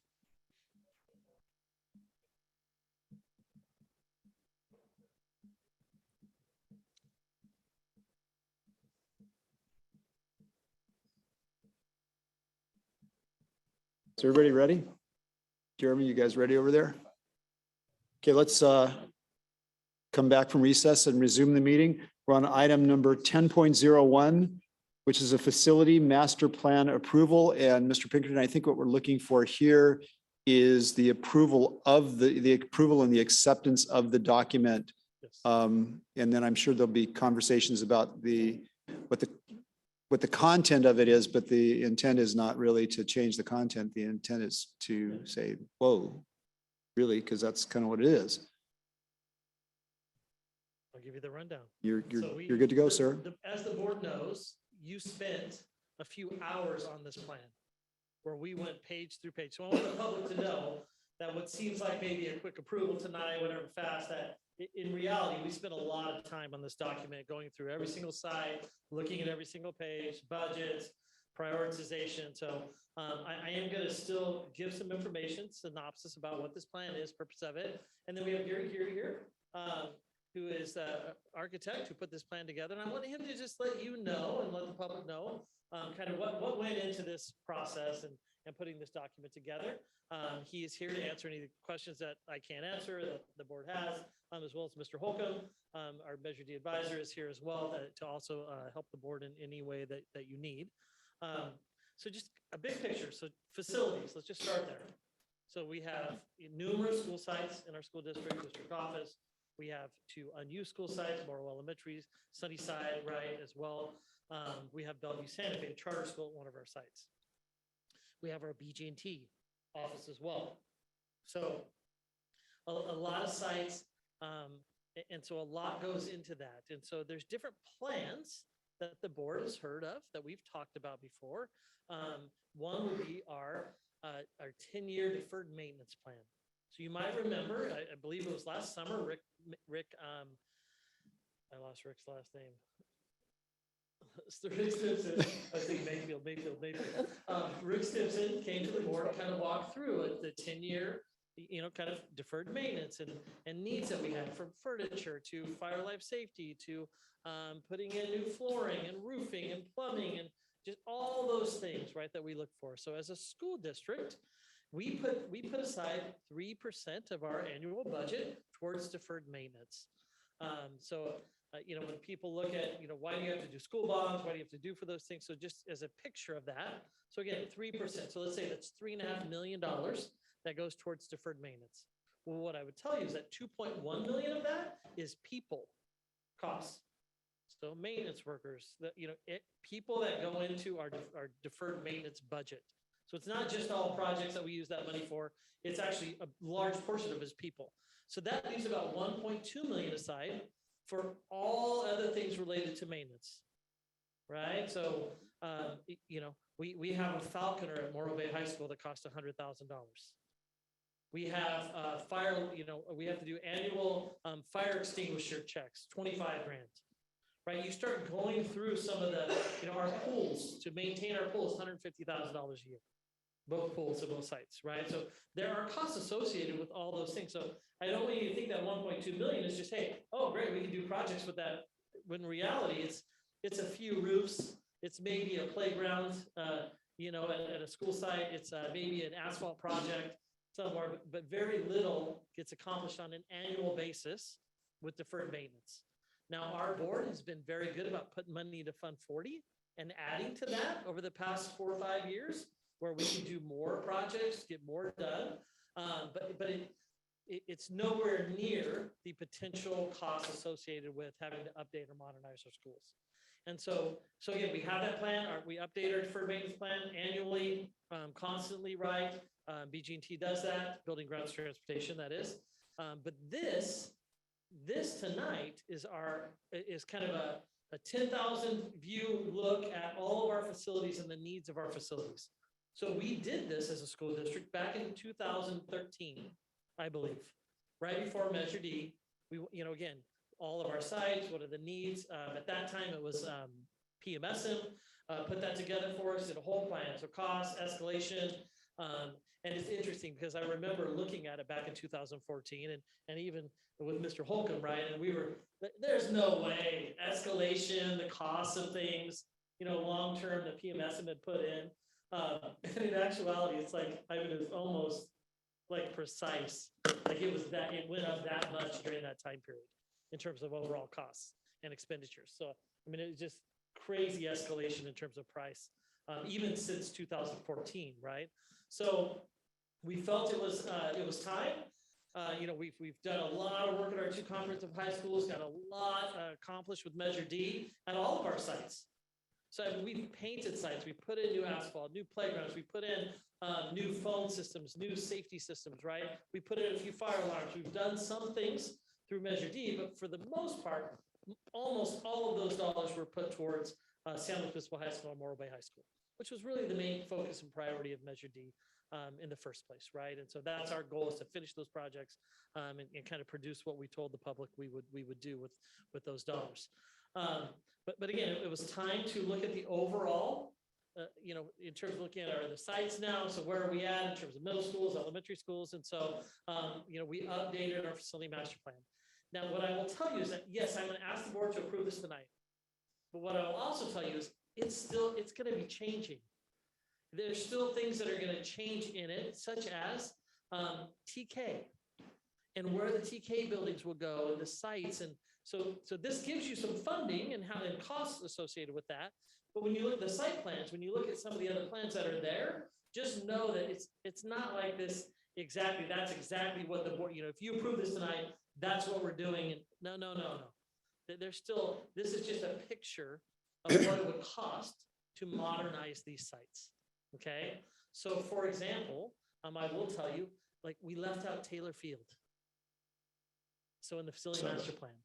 So we didn't do it on purpose, but that's the one area there that there should be, it should be included in one of the sites there, whether it's a district office site, San Luis Obispo High School site, in terms of an addition, right?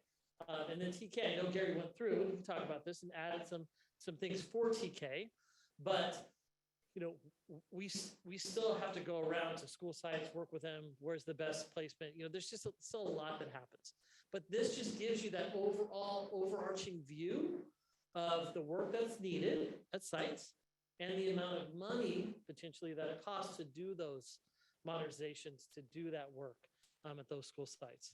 So again, I'm going to have Gary just give you a quick rundown on what went into building this. And then I'm going to specifically focus on 2 things. One, the overall budget and list of schools, and then also the chart that shows hazards and fire life safety and kind of the needs of the site, and then the actual priorities of those. I want you to understand that part as we move forward.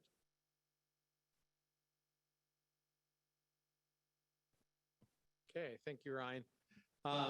Glad to be here this evening to talk about this.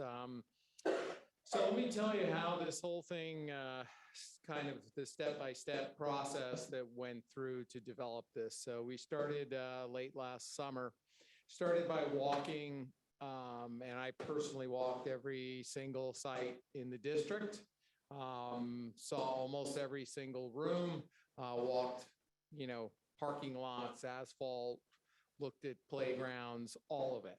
So did that through every single one of the sites, developed existing site plans. The district had some great information on utilities that we could include in the report.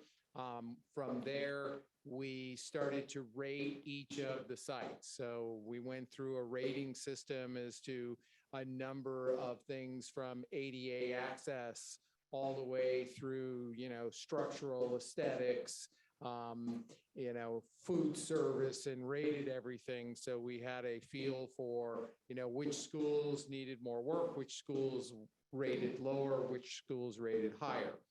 So from that point, we then started to develop a list of, what kind of projects needed to be done. So we developed site plans and projects per site, from modernization to additions to portable replacements to parking lot or upgrades to play fields, whatever it might be. So we developed those, started putting costs to all of these different projects on each of the different sites. So in those costing of each of them, we then had to develop escalation, soft costs. All that was included in addition to just the hard construction costs. So the next step in the process was we then prioritized what we were doing, which sites, which projects at which sites. So they, got assigned either a 1, 2, 3, or 4 priority. Based on that, we had the escalation because lower priority projects were further out, which means there'd be more escalation, which means they'd cost more money once we got to them. So those all then, got assigned.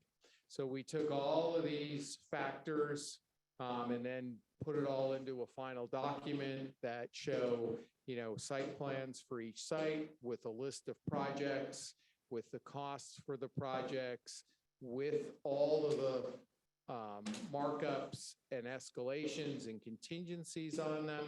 And then that all came together into, the final costs as to what this would look like if we were to upgrade every site on every, project in there. We were almost done, and then we got some new updates on the demographics, which kind of took into account the TK. So we went back in and identified some TK classrooms across all the sites, all the elementary sites for the district. And I'm still not 100% sure that those are completely accurate yet. It was based on what the demographic study shows, but it's not still quite a 1-to-1 of TK to K. So I've been doing TK studies for a number of districts, and some of it's kind of a guess. We don't know. Are we going to get the same number of TK as K, or is it going to be slightly less? We don't know until it starts happening. So we did try to take that into account in the final run through. And then one of the other things we added in the final run through was we put dollars in at each site for underground infrastructure upgrades. Because you've got sites that are 50 and 60 years old, and this underground stuff can't last forever. And as we found in San Luis Obispo High, Morro Bay High, a lot of money's been spent on utility infrastructure. So we plugged numbers in for each of the campuses for that as well. So with that, we, have gone through the process, and that's where we're at. I want to share really quick, the facility master plan, which again is a document that anyone can pull up and take a look at. But just a couple of things in the master plan for the board to see. And again, it's got some background in the school district, those types of things, but kind of key areas. One is just the overall costs of projects. So when you look at each site, and what we did is we went through is there's some different options potentially for the board in the future, right? So for instance, Baywood Elementary School. We could, do you modernize the current building? What's the cost of that versus just building a whole new school towards, one side of the campus? So that those would be future options that would have to be presented that the board would have to approve on, right? So for the board to understand, so again, we did a facility master plan in 2013. Then the bond passed, Measure D, 2014. And then we physically went to sites and met with parents and teachers and principals and kids. And then we actually made a plan, right, with an architect and actually designed the school and made those decisions, right, with all of those stakeholders as part of it. So I just want you to know, like, this isn't, what you're approving tonight is a conceptual document of what things would cost. It's not, hey, we're going to put a new swing set here and we're going to move this class. No. This is just a conceptual document which helps you understand and helps the public understand the costs of doing this, right? The costs of upgrading our schools. And there is no fund that comes from the state or general fund even that can help, that can pay for these types of dollars, right? So what you'll see here is, again, the construction costs, contingency funds potentially, right? Things go one way or the other depending on what you what you receive. As Mr. Geary said, there's soft costs, right, associated with it, from inspectors to architects to other things. And then there's also potentially escalation. So depending on when projects get done, which is the tough part, right? Because it's easy to think, oh, well, we'll do this later. We'll put it off a few more years. But what you have to realize, it's going to be that much more expensive as you push it off, as you move forward, right? Before Measure D, we had Measure A, which was in the 90s, early 90s. We're going on 30 years now since a lot of that work was done, right? So for those of you who were here, you remember those projects. It was like it all happened, it, but reality is that was a long time ago. And so it just shows, and the costs have escalated dramatically. And this isn't even accounting like the inflation of those types of things that we're seeing in present day today, right? And that can vary. We might see some inflation for a year. It might go down after that, right? Depending on the economy. But things can change. And I know I've in talking with Mr. Holcomb and all the projects he's done, and even Dr. Prater, they've seen both ends of the spectrum. They've seen things go down and get all the projects done. They've seen things go up and having to redesign and do other things as well. So again, big dollars, right, associated with that, potentially, from $360 million all the way of escalation up to almost $600,000, right? Or $600 million. So huge costs associated with construction. And then I just want to shoot to Baywood really quick to just give you an insight of the school site and the document that Gary talked about in terms of some of the priorities. So a lot of this is just demographic information that's been added, and then we have the facility analysis. I think it's good just to look at an actual school site. So I'm sorry it's taking a minute. These things don't go very fast when you are moving through. So let's just look at Baywood really quick. So here's Baywood Elementary School, right? You have some photos. And again, Gary, they literally went into every single room on the campus. Closets, custodial rooms, tech room, like everywhere, right? As they went through and put this information together and made these prioritizations. Again, there's some different options potentially for the school site, in particular at Baywood. But when you go to this chart here, and this is, I talked with Mr. Buckman, it can get kind of confusing because we'll have to work with Gary on it, but you have these two charts, right? These two legends where one, you're looking at like fire like safety, and if it's a 4, it's really poor, right? So it's this, it's most needed, but then priority 1. So it's like the opposite, right? When you look at the actual conditions versus the priority part of it that goes through. So it can be a little confusing on that standpoint, but that's how it works, right? So you'll see that the legend there, again, it has just materials and buildings, structure, fire life safety, ADA, accessibility, roof.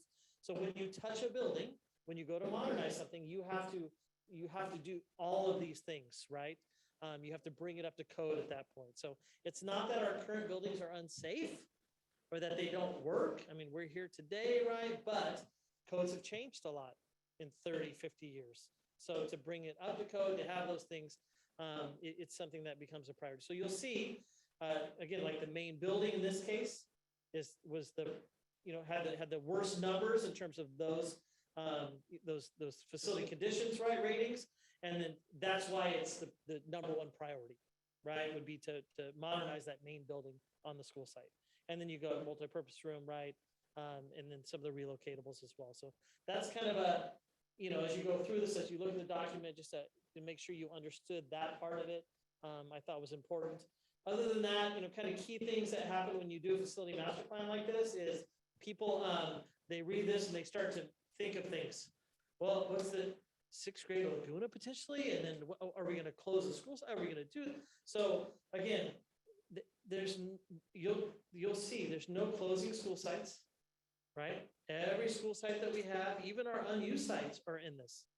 So as the board looks at our surplus school sites and as we move forward, it's good for you to understand what's the cost of even keeping those sites as a school district and having to upgrade them and maintain them, right? Versus what we receive in rent. So that's a good, you get to see the picture.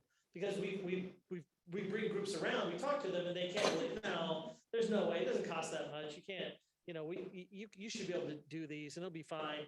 It doesn't cost that much. But when you really look at the actual cost of modernizing things or keeping them up to date, it's very expensive, right? It's very expensive. So those are kind of key things. It's big picture. I think Teach Elementary School, right? I see Teach moving into the main buildings. So into the current campus now in terms of SLOCA moving off. I've already had conversations with SLOCA long-term about that.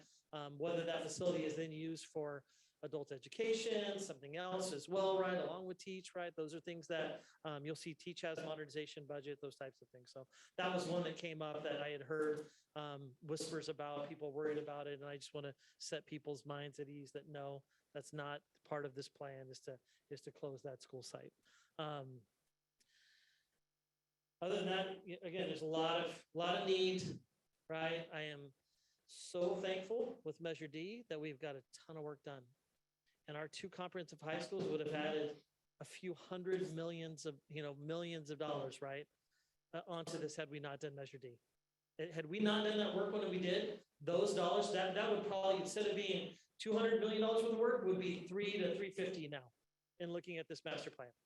So it's imperative, right, that we move forward as we can, when possible, to get this work done. So hopefully this is helpful for the board. Hopefully this gives you that big view of what's needed in the school district in terms of the future with buildings and modernization.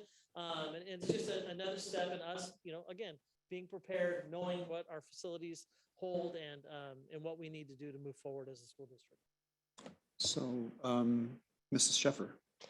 So Ryan, just to confirm, the purpose of this document is not by approving it, we are simply stating that we accept this document as presented. We are making no decisions with regard to any actions to take on anything contained within the document. I recall going through this process several years ago. It's easy to, I think, for the public to see an approval as saying, oh, we're going to begin work on doing things or spending money or things of that nature. But we are simply saying that, Mr. Gary, thank you very much. The document has been received by the board, and we are accepting and approving that we have received it. And any further action will require much greater and deeper discussion that would include a lot of input from other people as well. Absolutely correct. Thank you. Mrs. Roger. Thank you. I understand the document. I understand the escalation and the various things that you described or explained to us. One thing I called you today to confirm, and I'd like to do it publicly so that there's anyone watching this or reading this document should not be concerned. Under priority 1 items, the document states priority 1 also includes health, safety, and welfare items required to meet code to address fire or life safety issues and to achieve full accessibility compliance as required by law. Items that must be completed if upgrades are initiated at the campus, which is, as you explained, once you touch a building, then you have to bring it totally up to code.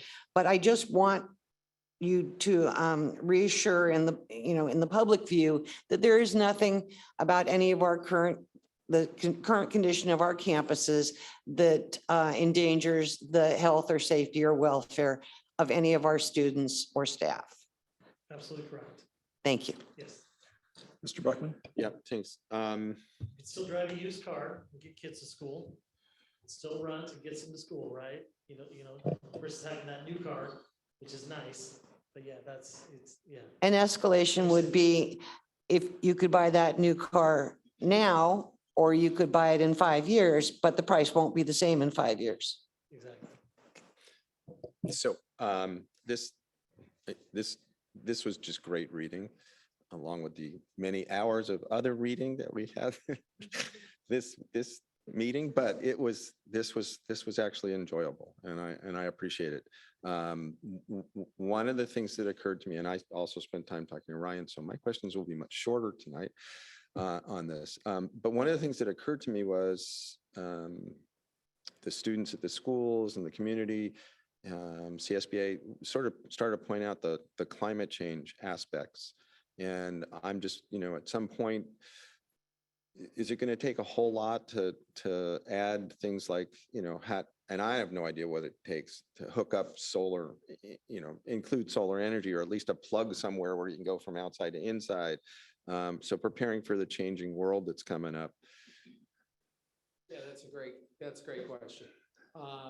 So partly the building codes that we have to adhere to in California are rigidly addressing this. So as new projects are done, we're going to be automatically addressing it. So we've had to build those kinds of numbers into the cost. And that's one of the reasons why some of that, we added the utility infrastructure, because that is likely to be affected by, things like adding solar and whatnot to sites, going all electric.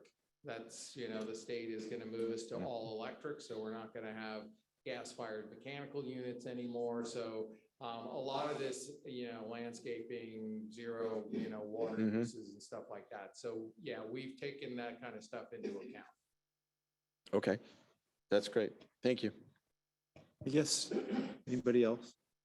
One of the things that shocked me was the $34 million in need at Morrow Elementary School and the $46 million in need at Sunnyside. So we're talking close, around $80 million in needs for facilities that are not going to become schools again. I know we've had conversations about what to do with our surplus properties, but when I look at figures like this really further highlights the importance of those conversations to me. Anybody, Mr. Buckman? Okay. Anybody else before I go to the public?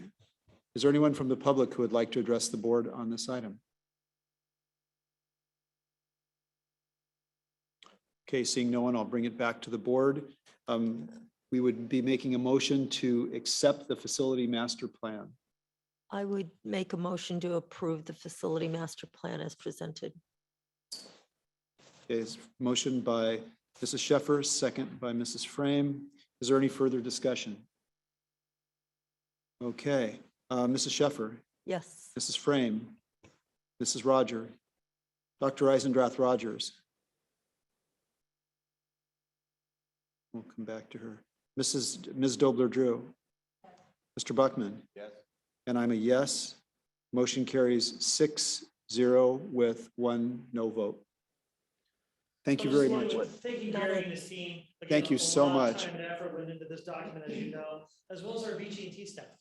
Walked every building, walked every site with them, gave them the plans, put a lot into this. So hopefully the board appreciates the amount of work, and I know you do, that really went into this project to complete it and so that you have valuable information. Thank you. Thank you very much. Just to clarify, Dr. Eisendrath Rogers is here. Okay. So if you would like to get her. Yes, vote Dr. on that. Eisendrath Rogers, how would you like to vote on that? Yes, I would. Okay, perfect. So the motion carries 7-0. Okay, thank you. Let's go to 10.02, the LCAP presentation. Mrs. Frost? Good evening. Yes, thank you. I think Mandy's going to pull it up on the screen for me. Oh, perfect. So this is just an update on our progress on the LCAP. It really is an ongoing progress. We've been implementing our LCAP that was created last year. Starting in January, we really started working on the LCAP for next year. Mandy, if you don't mind, the next slide. So a couple of things for you. First of all, just the progress itself.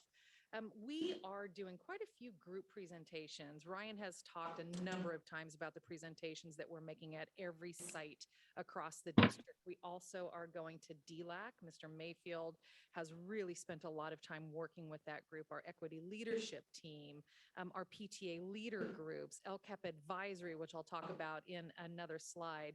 He's also reaching out to the homeless shelter. One of the things that we've talked about is really increasing the number of families who qualify as SED and getting their input. So he's working with the homeless shelter to try to get feedback from the people that they serve. We still have Student Senate that we'll be meeting with at the end of March, and we really look forward to the student input on the LCAP.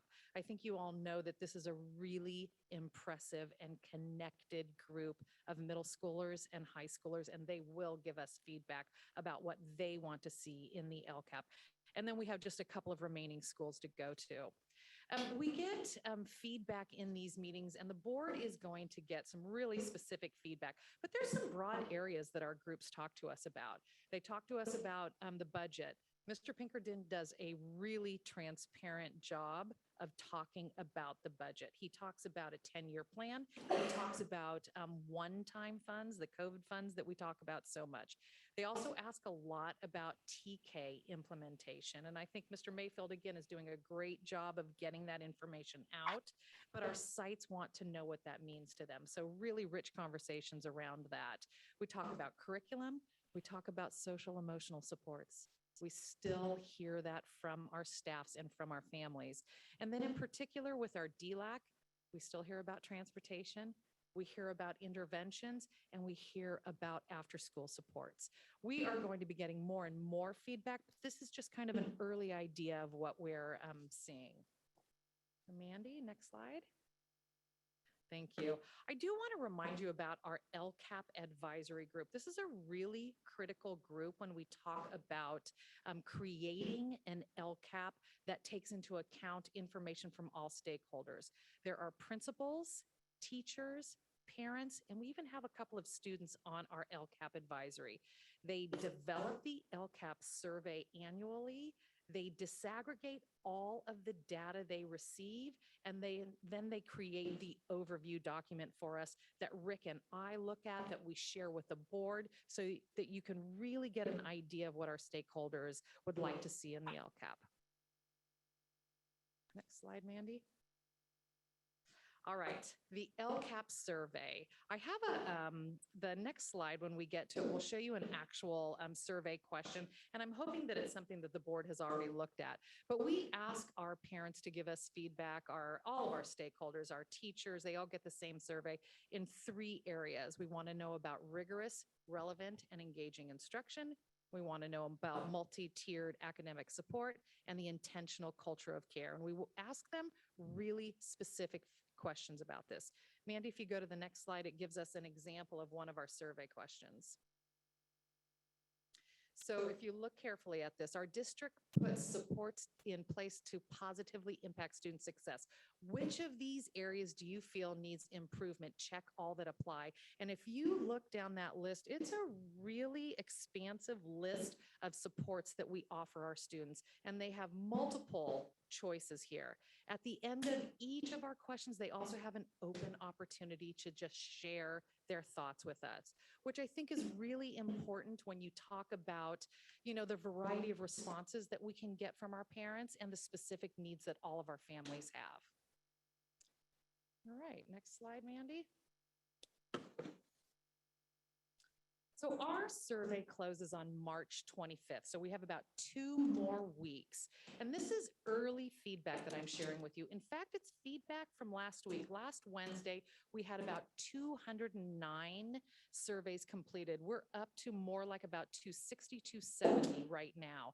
And through the course of the next 2 weeks, we're going to make really concerted efforts to increase that. But you can see that we've already started disaggregating a little bit, and this is something that our survey allows us to do. The percent of parents, staff, and community members who have taken it.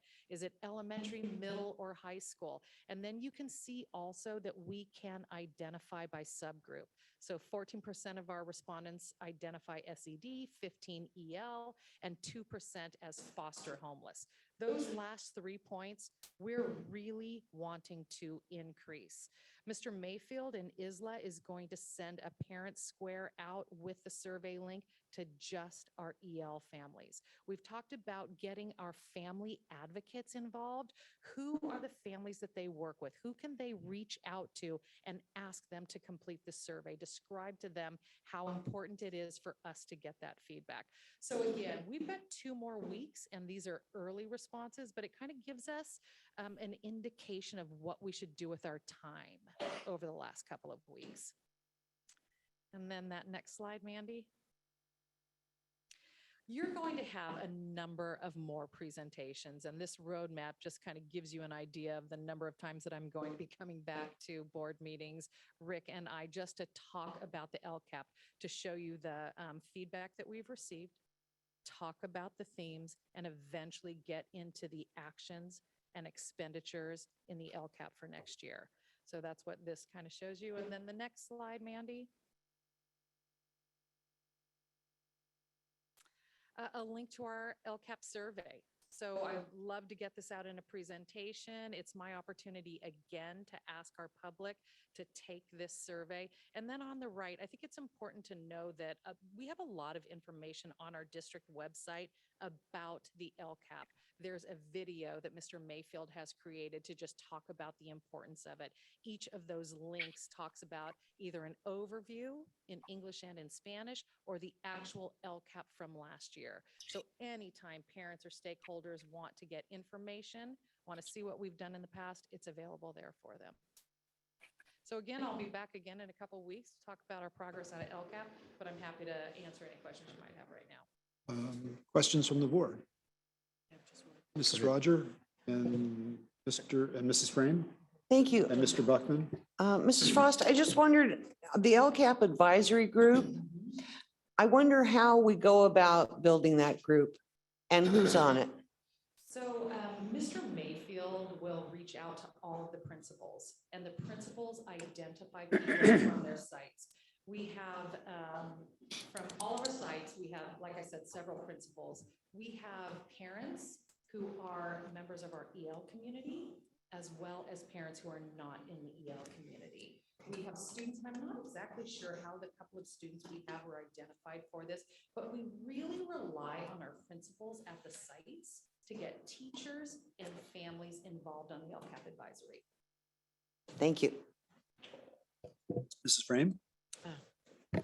Thank you. And thank you for spending time answering my rather extensive emails. So thank you so much, Mrs. Frost. Quick question is when we get I know this is mid-year, when we get those, or when we get the feedback back from the various groups, will the board receive kind of the trends from each subgroup? Like, what our teachers are saying, what our EL parents are saying, or what, will we see the trends before that approval? Yes. Okay. Yes, you will get that. In fact, I spoke with Mr. Mayfield about that today because our survey asks our parents and our staff and our community members to identify themselves. I'm a parent at this level. I am a parent who is also an English learner family, that kind of thing. We are able to disaggregate the data that way, right? What do our middle level EL parents say they'd like to see in the LCAP? What do our teaching staff at the elementary level say they want to see in the LCAP? So yeah, thank you.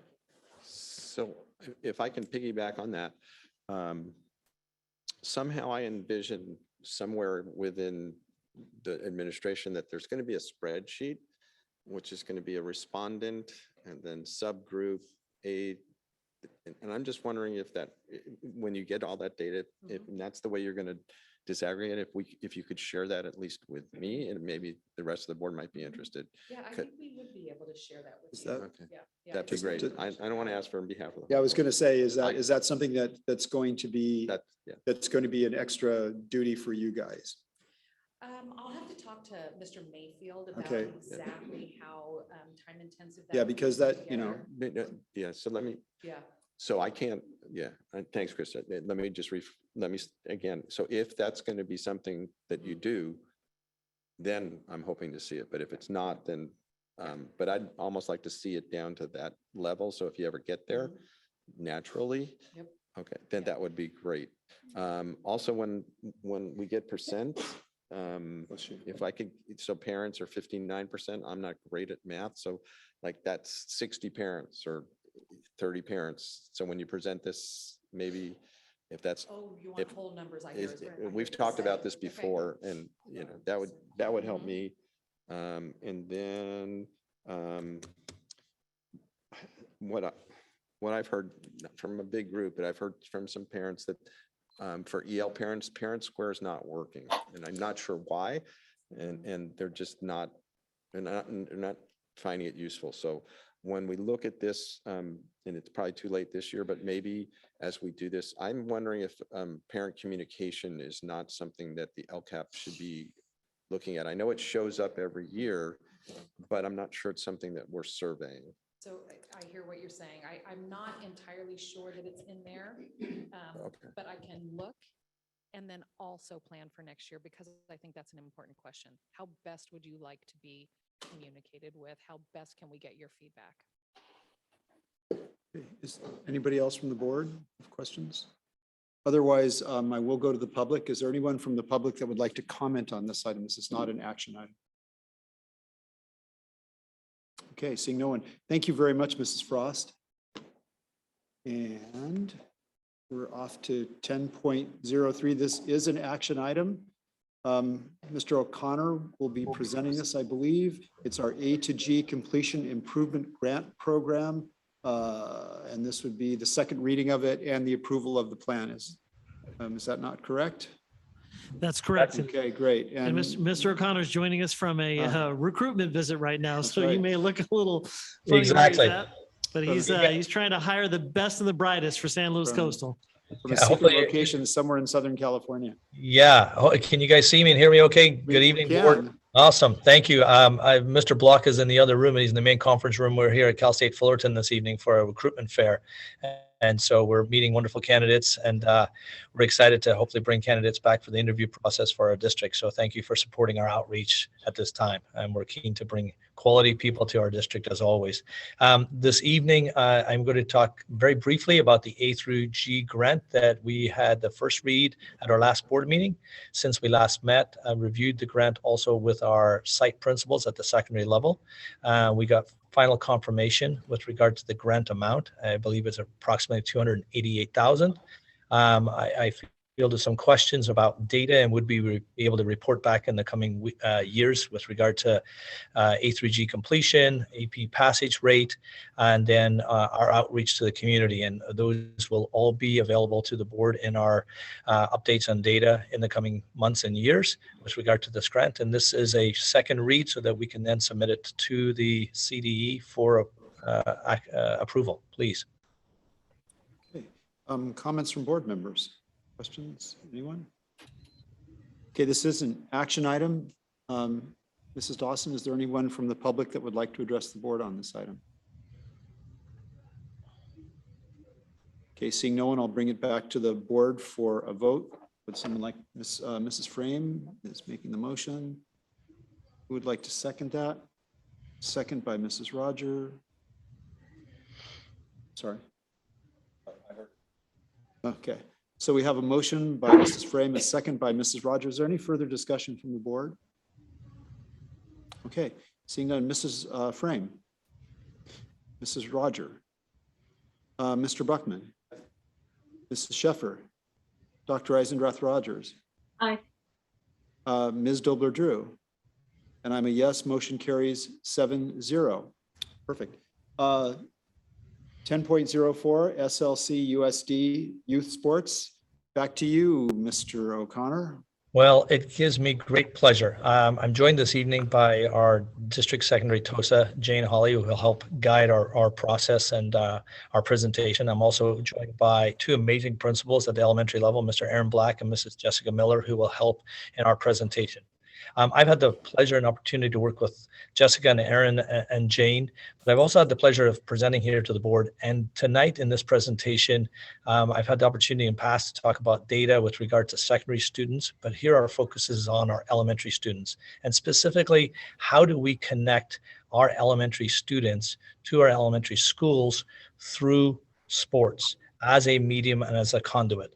We're also focusing on that youth and that leadership and that development. And you're going to hear from Jessica and Aaron specifically how they are transforming the culture on their campus and building the culture on their campus around some amazing outreach that they're doing in leadership through sports.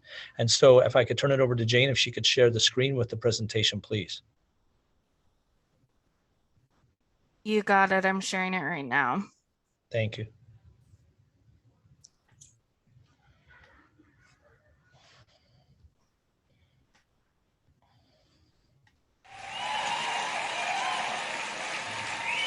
Have you often wondered why we're so enamored with sports? Why as a society, as a country, as a culture, do we rush to watch sports on TV, on the fields, to the schools, to the gymnasiums? Why do we love that competition?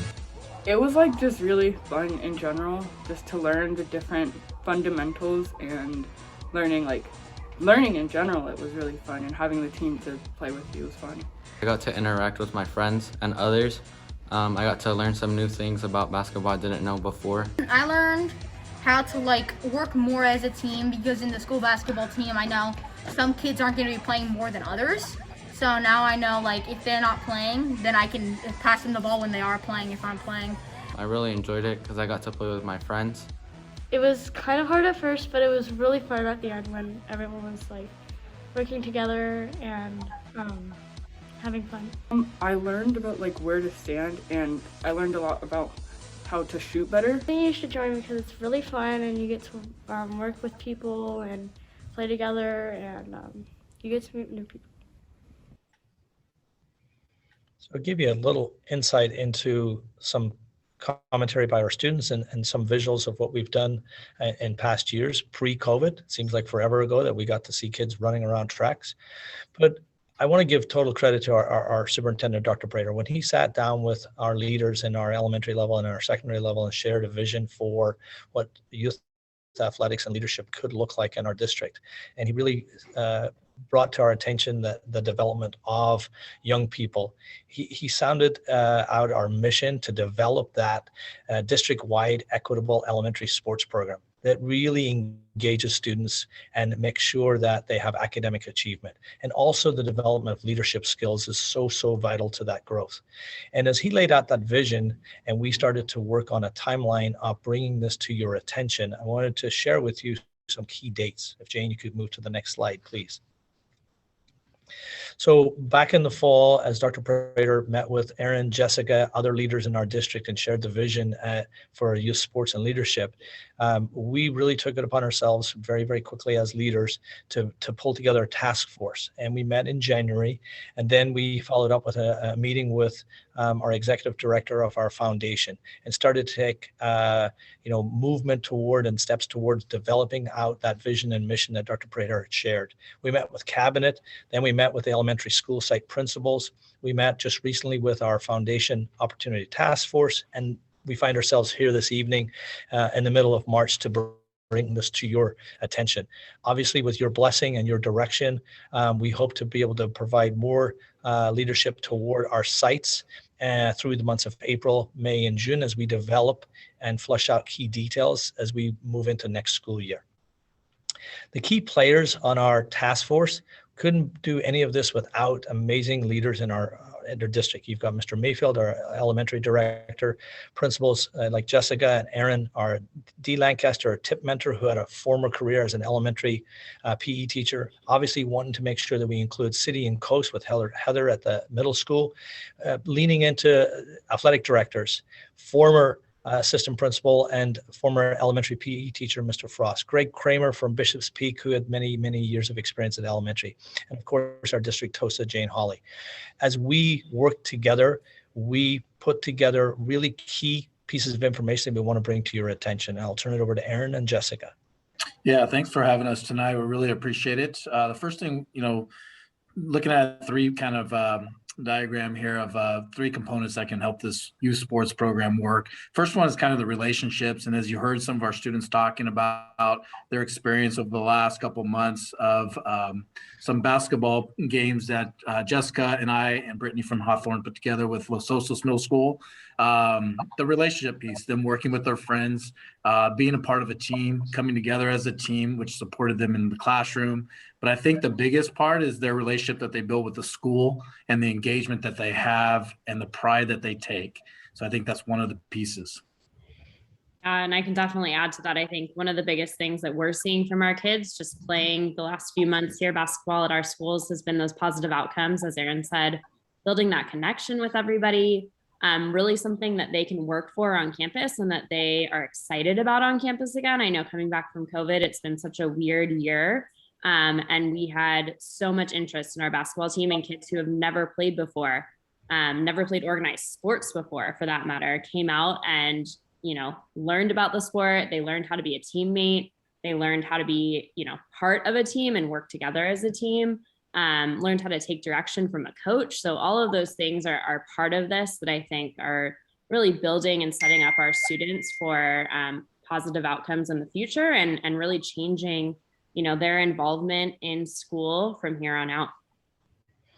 And I would piggyback off what Jessica and Aaron both said and build on. I want to, give a real shout out to Christine Johnson and the foundation, Christine Robertson and the foundation, because of their support and looking to make systematic change at the elementary level so that we can change that trajectory early on of students when they come into those middle school years and those high school years. And we're really, really partnering with the foundation and leaning into our foundation. And I so appreciate the members of the foundation for the questions they pose. And we're looking to develop that relationship as we build through this program. Obviously, when we look at student outcomes, and Jessica and Aaron touched on many of these, when we're talking about building citizenship and sportsmanship, building that self-esteem, but most importantly, empowering our students to be leaders, to be active leaders. When you meet with students who are in student senate at the secondary level, in middle school and high school, you see the work of Dr. Prater, Mrs. Frost, Mr. Pinkerton, working to develop that superintendent cohort and that culture. That also can begin through the connectivity to our elementary schools early and often. Often we talk about the family connectiveness. Many parents want to come out and see their kids participate in something that's active at the school site. So building that sense of culture and connectivity. And obviously, as we've talked about, changing the trajectory of students and getting them to focus on student achievement, getting them to buy into why school is important. So obviously, there's a lot of community organizations, local organizations that we would like to partner with and team up with. Obviously not something that we are looking to overcome or to take over, but to join them. I can personally share that just starting a 6-game basketball season, had about 5 kids that have never played organized sports sign up for the YMCA basketball this last winter. And they just finished up on Saturday. So working with these organizations to increase their enrollment and support, but also to provide all of our students an opportunity to participate and again, take pride in their school and be a part of something that's going to support them for years to come. All right, so I think Leslie's touched on a little bit of this already, but I think something big that we really want to make sure is built into this program is that organization that it's going to take place at all of our elementary schools on the coast and in the city. All of our 5th and 6th graders are going to be able to participate if they choose to participate. So we want it open to everybody. We don't want any cuts. We want everybody to be part of that team and part of their school team. Teams are going to compete against other schools on game days, and then we're going to have different seasons of sports. So students are going to get to participate in different sports and try out different activities and participate in different things on campus. A big piece of this too that we're going to talk about a little bit later is really developing not only those athletic skills in our students, but those leadership skills and the ability to work together with others and really, believe in themselves as a student, but also as a student athlete, and build them up and set them up for success later on. A part of that too goes into our optional homework club after practice that we really want to build in there. Not just support for our families, right? Some of our working families who, need their students to stay longer, but also our students and really building up those academic skills and making sure they have the academic support to be successful later on in life too. Leader in Me is a social emotional leadership program. Monarch Grove has been implemented it a couple years ago before we shut down in 2020. We have a number of school sites in the district that are looking at implementing this program next year. Also, our AVID program at middle school and high school have been talking about it, potentially with summer experience. So tying this piece into the elementary athletics, where our coaches are trained on the 7 habits for healthy kids, teaching them those skills through the athletic venue that can tie in with a lot of the other in classrooms and on campus activities as well. Looking to be taught, in lessons in the classroom, supported by their homework club if need be, or some sort of support academically, but also out on the field or on the court.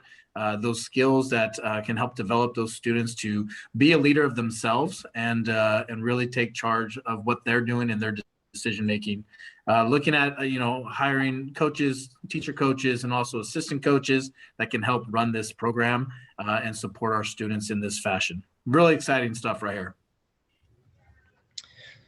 So this gives you an overview of a potential week schedule or weekly schedule for students. And you think about the students at the 5th and 6th grade having this to look forward to on a weekly basis.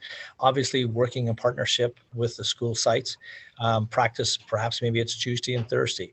There's a homework club on 3 days. Maybe it's a Tuesday, Wednesday, Thursday after school.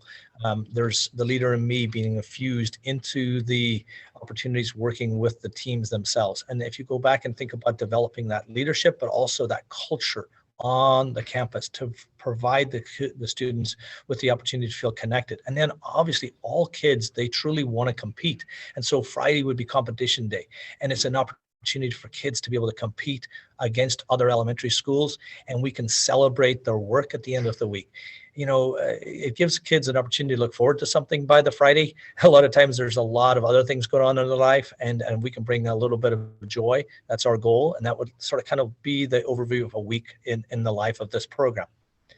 With regard to the fall, winter, and spring season, these are just drafts. These are not like flushed out in complete detail, but we're presenting this so it gives you the opportunity to lean into and see some of the things that we're thinking.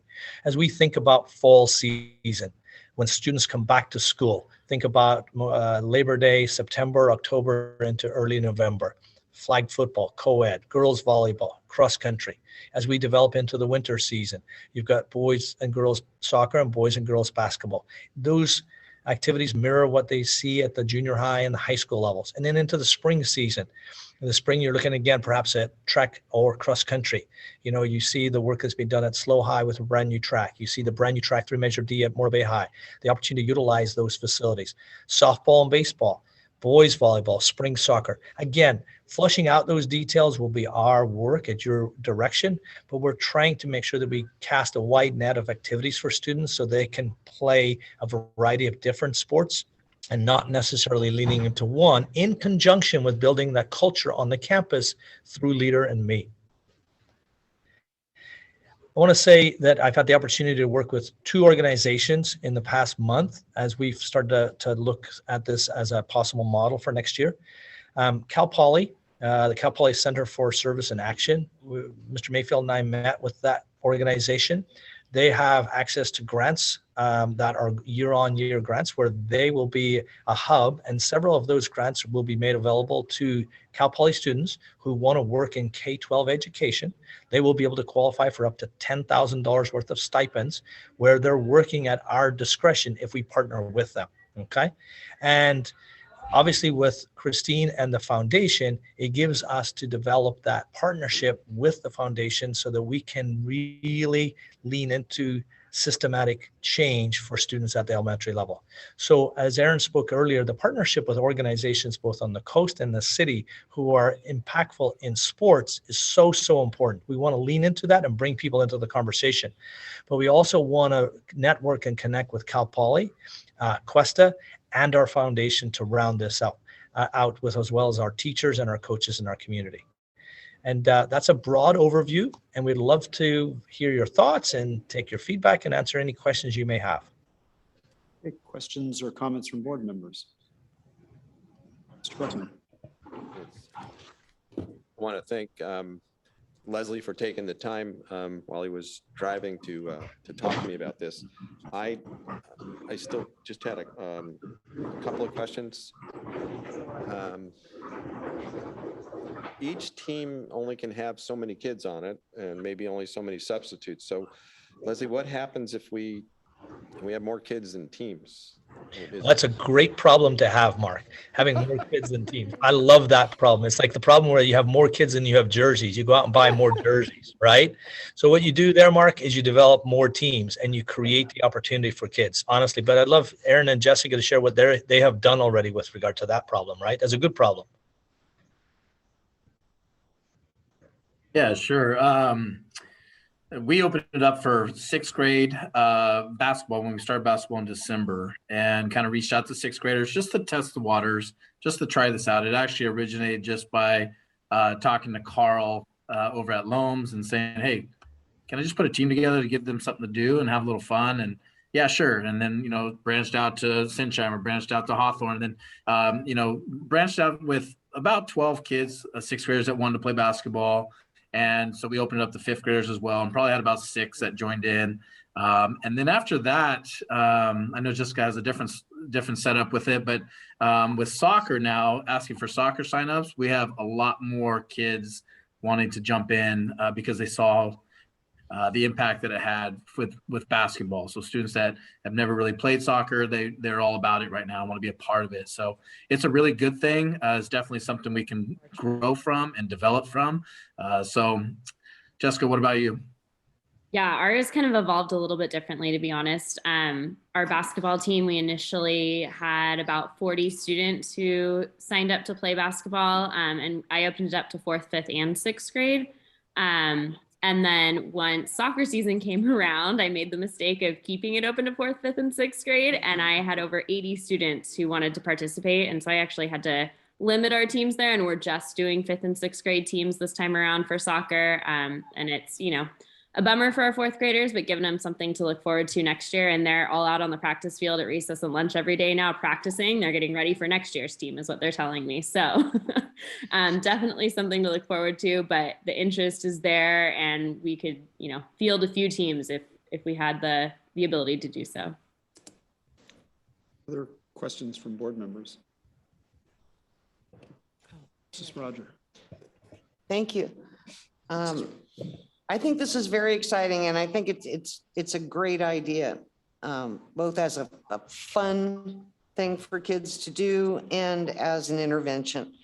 But I had just a couple of things that occurred to me when I was reading about it. I thought, and these are just, if we go forward with this, I think this is just fine tuning, but if we're going to have teams that have meets against other schools, we're going to have to look at transportation. So that will involve busing. And also, I don't think that we can expect that every child will have a parent who packs a snack.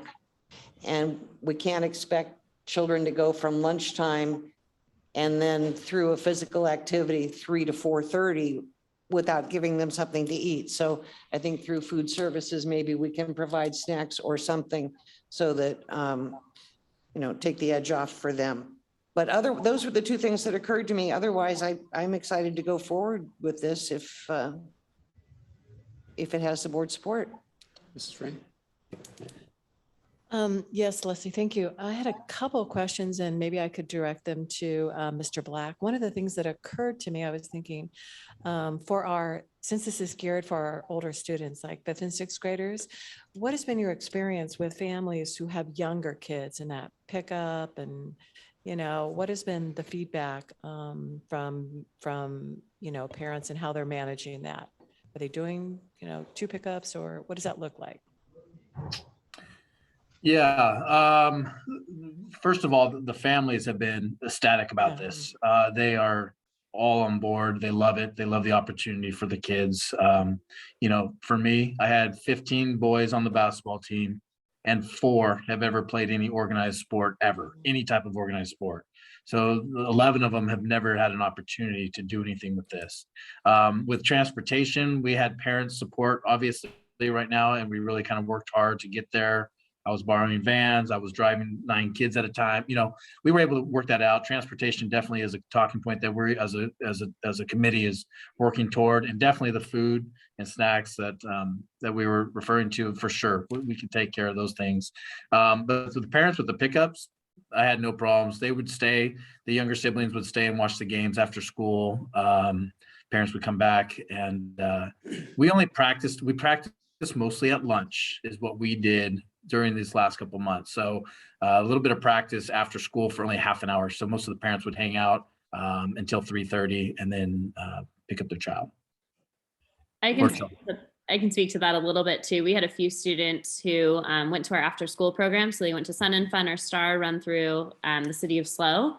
And so we were able to work with them as well and make sure that our students could be released for games and or practice after school. And then they went back right afterwards. So that daycare piece was still in there for the families that needed it. And then the ones who had siblings, in all honesty, most of them came out to the games with posters ready to cheer on and support. So it was super awesome to see.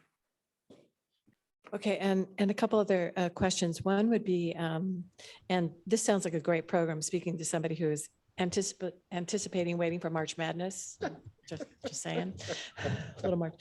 But the other thing is, I'm curious about, you mentioned a little bit about funding. And so is that number one still to be worked out, direct sources? Is any coming out of general fund? And the other thing for our principals that have, implemented this, exciting opportunity for our students, what has kind of been the impact on the site and staff? Just, like to hear a little bit about that.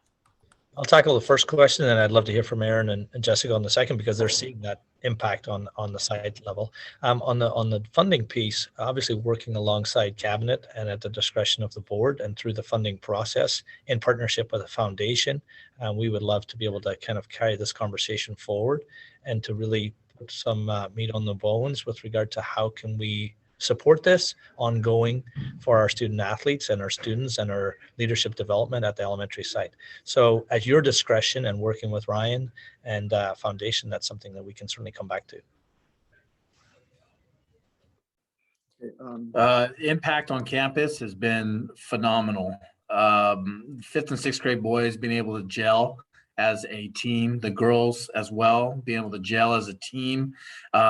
Behaviors and expectations in the classroom pulled the 180 for me.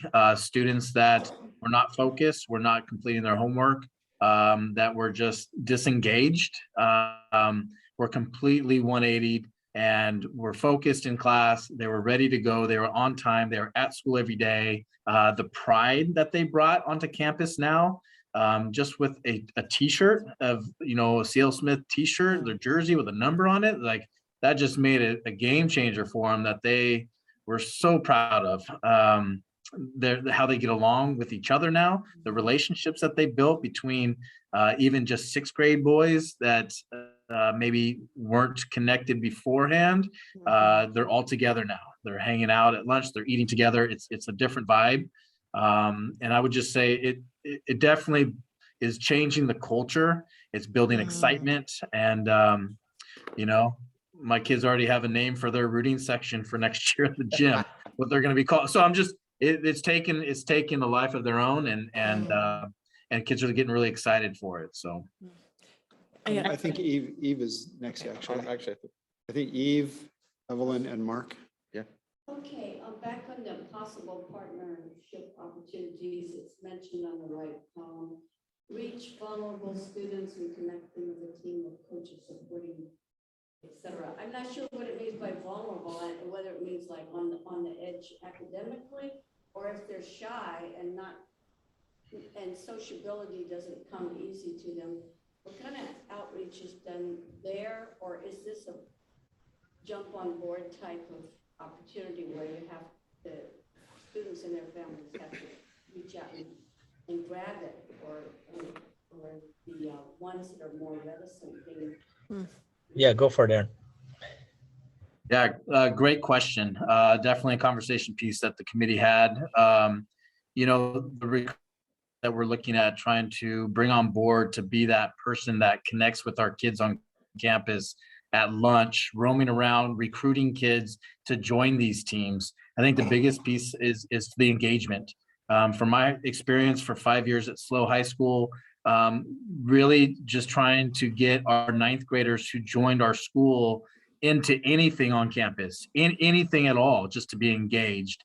And it was difficult at that age. At 14, 15 years old, coming into high school, it was tough to get them to join anything. So the earlier I think we can be proactive and get them attached to their schools now and to build up through the years to come is going to make a great difference when they reach ninth grade and into the upper grades there. So there is an attempt to bring in more, develop the more shy students somehow? I think it's more for just engagement, trying to tie the students that just, find a purpose on campus. And we have a lot of them, that we need to tie in and get them feeling a part of the school and a part of the culture, and to find what they're good at and find what they have a passion for, and to build on that and find that success, so that when they do get up to high school, they have opportunity, they know where they want to go, they have a direction. And they're tied with their city, their schools, and things like that. Thanks, Evelyn.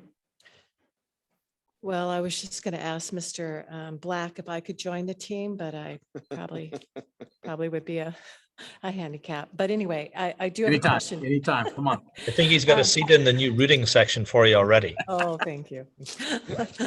I do have a question. What are your, for the principals that are really implementing this and seeing, this excitement and really relationship with the school, growing and blossoming, what's your staff saying, about the impact of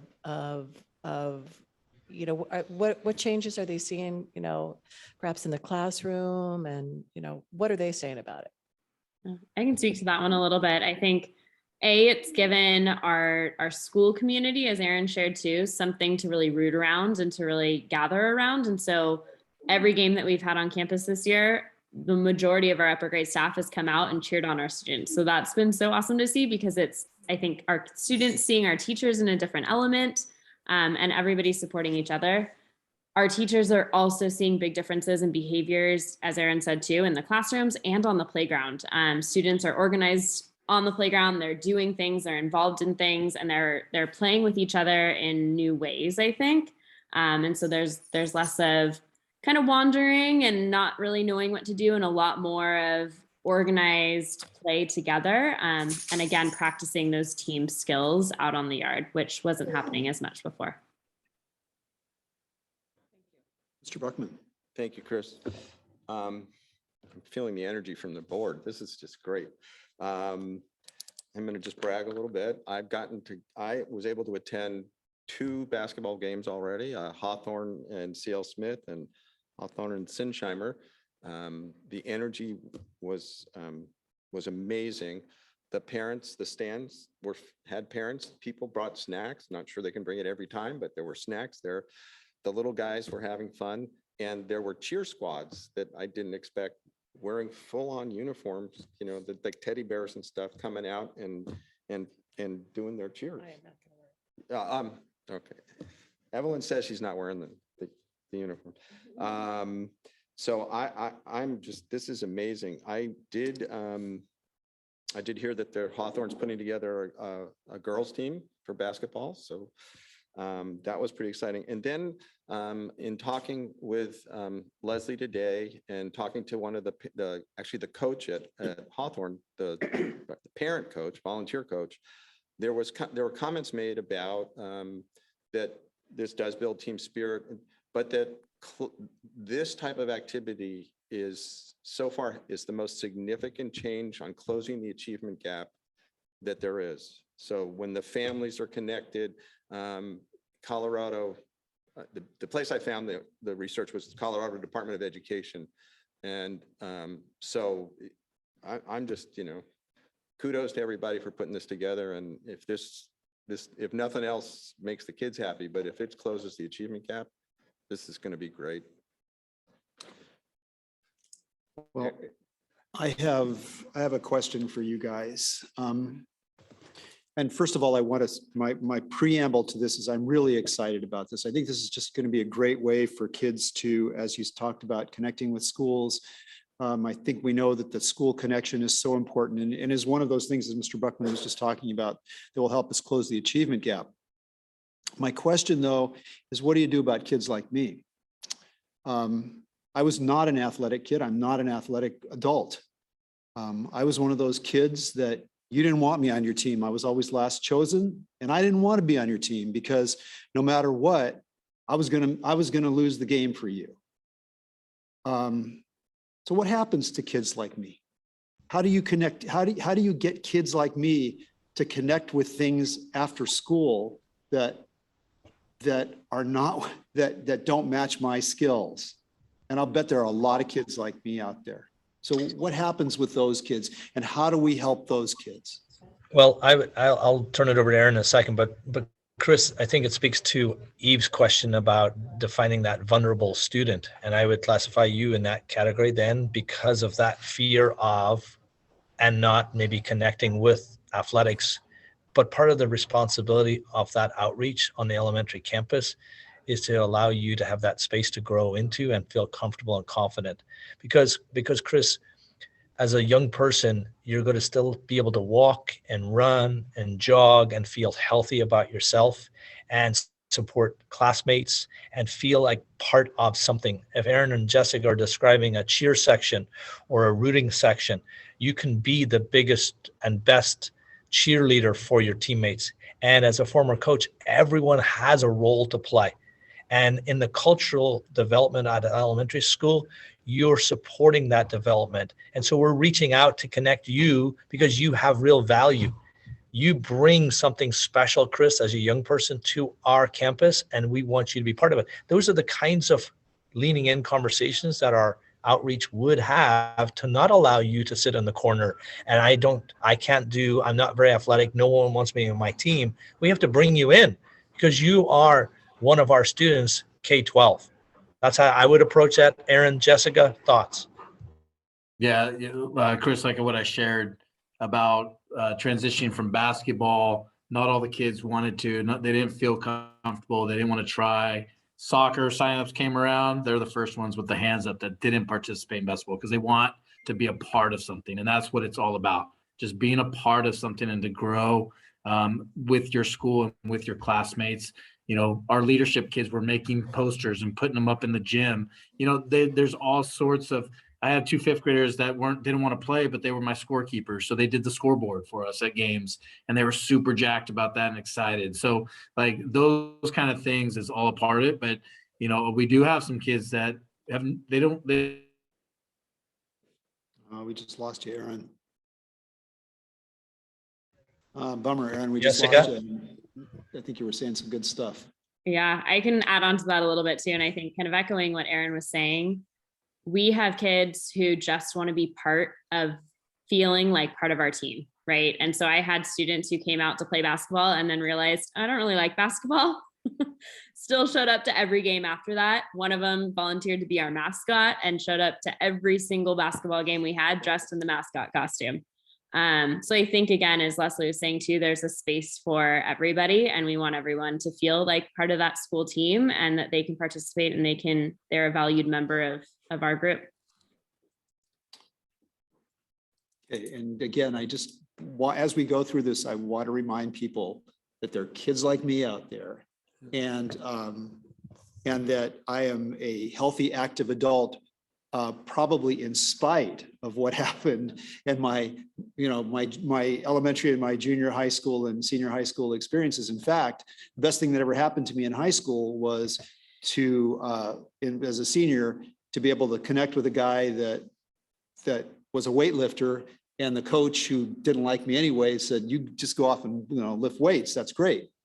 But there, we've got to look at ways of engaging all students And it may, and as much as I value this, and I really do value what you're doing, I think it is a wonderful thing.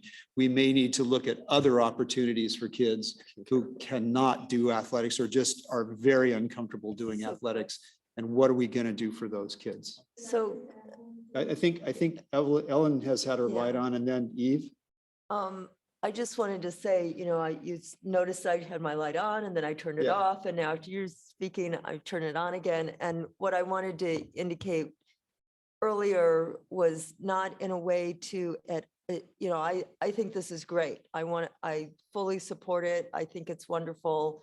I've spent a lot of time when my kids were in elementary school at a Title I school around kids who didn't have opportunities like this and struggling to help find, ways for them to participate in their school in some way. But I also hope that this turns out to be kind of a jumping off project that we can take to on down the line, include the arts, which is a passion of mine that I don't feel we have enough of in our schools anymore, to include music. We've got kids who've never had an opportunity to play an instrument.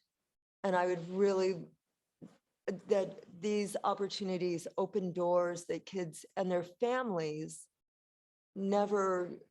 perhaps never thought would be available to them to walk through, to ever have that opportunity. So I'm hopeful that as we go through this and use the sports as, which is a great place to start, because as Leslie, as you and Jessica and Aaron, as you're all saying, there are so many ways to include kids in many different ways, but there will always be the Chris's, or I was one of those kids too. I was drawn to the arts, and that was where I found my ability to shine a little bit, and that took me all the way through college. I was in performing arts all the way through college, so I think that we could use this as a hopefully as a jumping off point to think of many doors to make available to our students in a lot of different areas that aren't available to them right now, and that they may not even know they have an interest in, as well as to their entire families who have thought, just as you're finding, I'm sure there are kids who've thought they couldn't afford to be on a city team or a club team or some of those other things, to have this opportunity for them and wrap in the Leader in Me and some of those other things that you're including in this is providing great opportunities for kids. But we've got a lot of, other kids out there as well. And to figure out ways to reach all of them is very exciting for me to think about. So thanks for spearheading this first step in what I hope will be making lots of other opportunities available to our kids. Eve?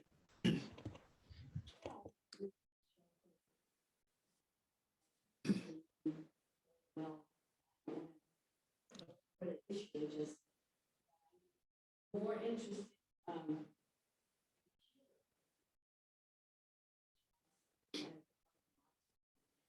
And I have to undo the computer hacks. Is the microphone working, guys? None of us can hear Eve. I'm sorry. The red light is on. Yeah, we're hearing you, Eve. I don't know. Huh. Okay. Your mic is on. Yeah. We got you.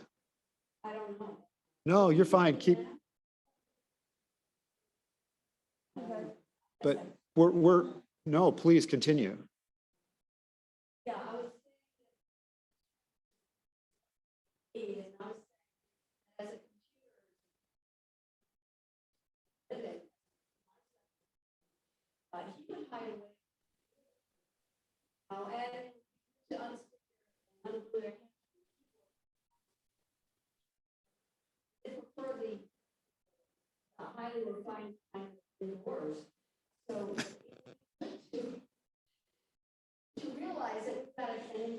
number. Yeah, this outreach is going to be really good. You realize my son would hide at lunch and not the way. By the way, it's great success story now in all ways, relationships. So that's what good parenting do. But I was a single, was a vulnerable child. You know, all shapes and sizes, races. I guess I would just like to piggyback on something that Mrs. Sheffer said. This is so important what we're doing here for our students who really want to participate in athletics and other after-school activities, but who maybe can't afford it.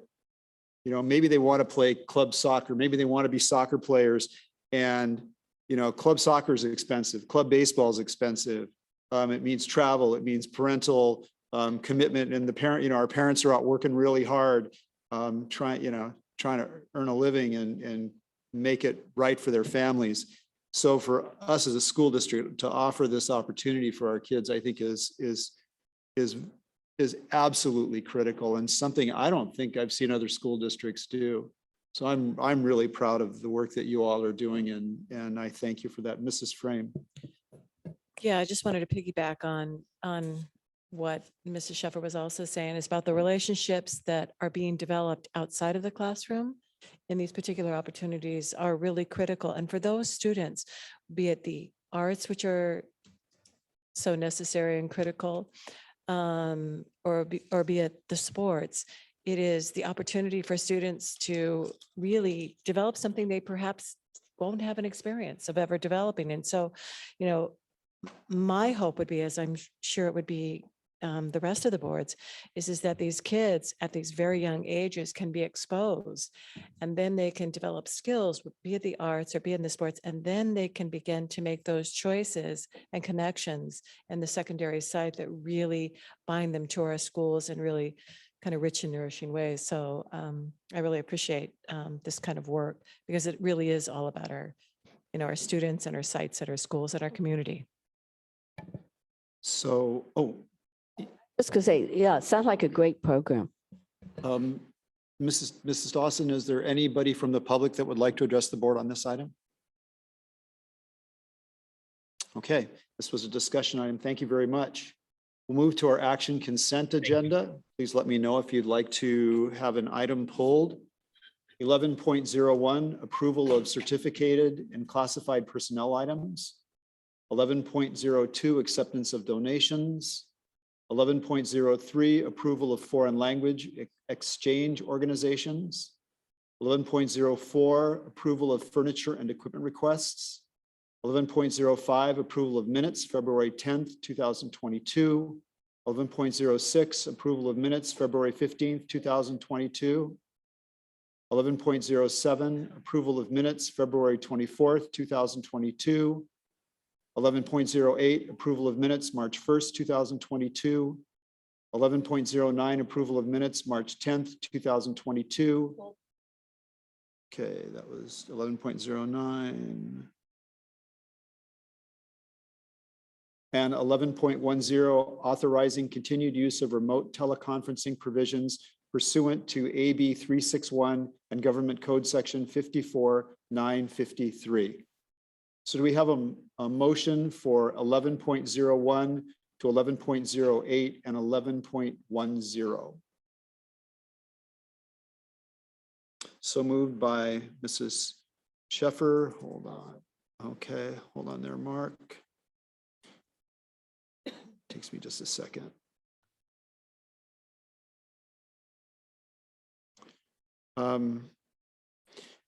Okay. So let's see. Mrs. Sheffer. Yes. Mr. Buckman. Ms. Dobler-Drew. Dr. Eisendrath Rogers. Yes. Mrs. Frame. Mrs. Roger. And I'm a yes. Motion carries 7-0. Mrs. Sheffer, you pulled 11.09. I did. I was absent. Out of town. Okay. So would you like to, well, I will abstain. would you like to make a motion to approve that item? Okay. Would someone like to make a motion to approve this item? Okay. And someone second it, please? Would someone like to say, Mrs. Frame? And I do need to go to the public to see if there's anybody from the public that would like to address us on this item. No one? Okay. Mr. Buckman? Sorry, Mrs. Frame? Thank you. Dr. Eisendrath Rogers? Yes. Ms. Dobler Drew? Mrs. Roger? I'm a yes, and we have one abstention. Motion carries. Motion carries 6 ayes, 1 abstention. Let's see here. Is there any advanced agenda? Okay, how about reports by board members? A quick one.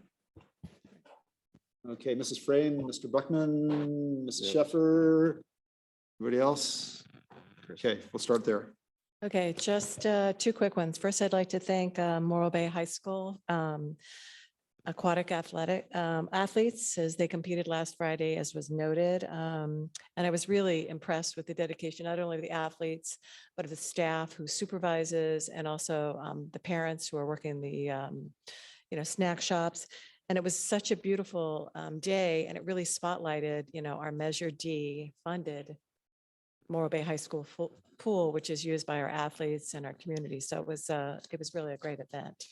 The second thing is I had the opportunity to visit Loams. They have a Spring Fest, and I want to give a shout out to Mr. Hoskins and his leadership students. They put in an amazing event. I think there was like over 200 students that were there, and there's a dance outside and games, a lot of parents, and it was a really demonstrated a lot of school involvement, a lot of school spirit, and a bunch of kids running around having a fabulous, great time. So I want to thank Loams and also Mr. Hoskins for that. So thank you. Mr. Buckman. Thank you, Chris. I just wanted to thank the staff at Hawthorne School. I got to visit them, and Diane and Mr. Pinkerton did a great job for their LCAP meeting. I also got to attend the district's open forum meeting. I think that's what it's called, but it was staff working with Diane and Holly. Diane and Holly on, we're going to take the masks off. What do we do with this? And what if we do with that? And it was very informative. Thanks, Chris. Cool. And I think I did mention that I did visit Morro Bay High School. Actually, I went there on Friday, March 4th. I want to thank Mr. Scaldi for spending some time with me. We had a really great conversation. He took me around to visit some classrooms. It was a really great day. We talked to some students who were in the environmental science class, and they were thinking about ways to actually use biomass. And we talked a little bit about, is there a way of using biomass to help out with our schools? Again, really a strong kudos to Elena Smith at Morro Bay High School. She's got her absolute deep commitment to the students, but also to the Dance Fusion. And she does this every year. It's a wonderful performance and a wonderful program. And then, as Nick mentioned, Nick was a co-MC. It was great to see Nick. So thanks, Nick, for everything. Did a short visit to Baywood, and again, just always appreciate how welcoming they are there. So it's been great. Anybody else? Okay. Well, I want to thank everybody. Very interesting meeting. It's interesting how some of the things that we think are going to be shorter items are just really more extensive, like the athletics, and how excited people are about that. So kudos to the staff for thinking about that. So this meeting is adjourned.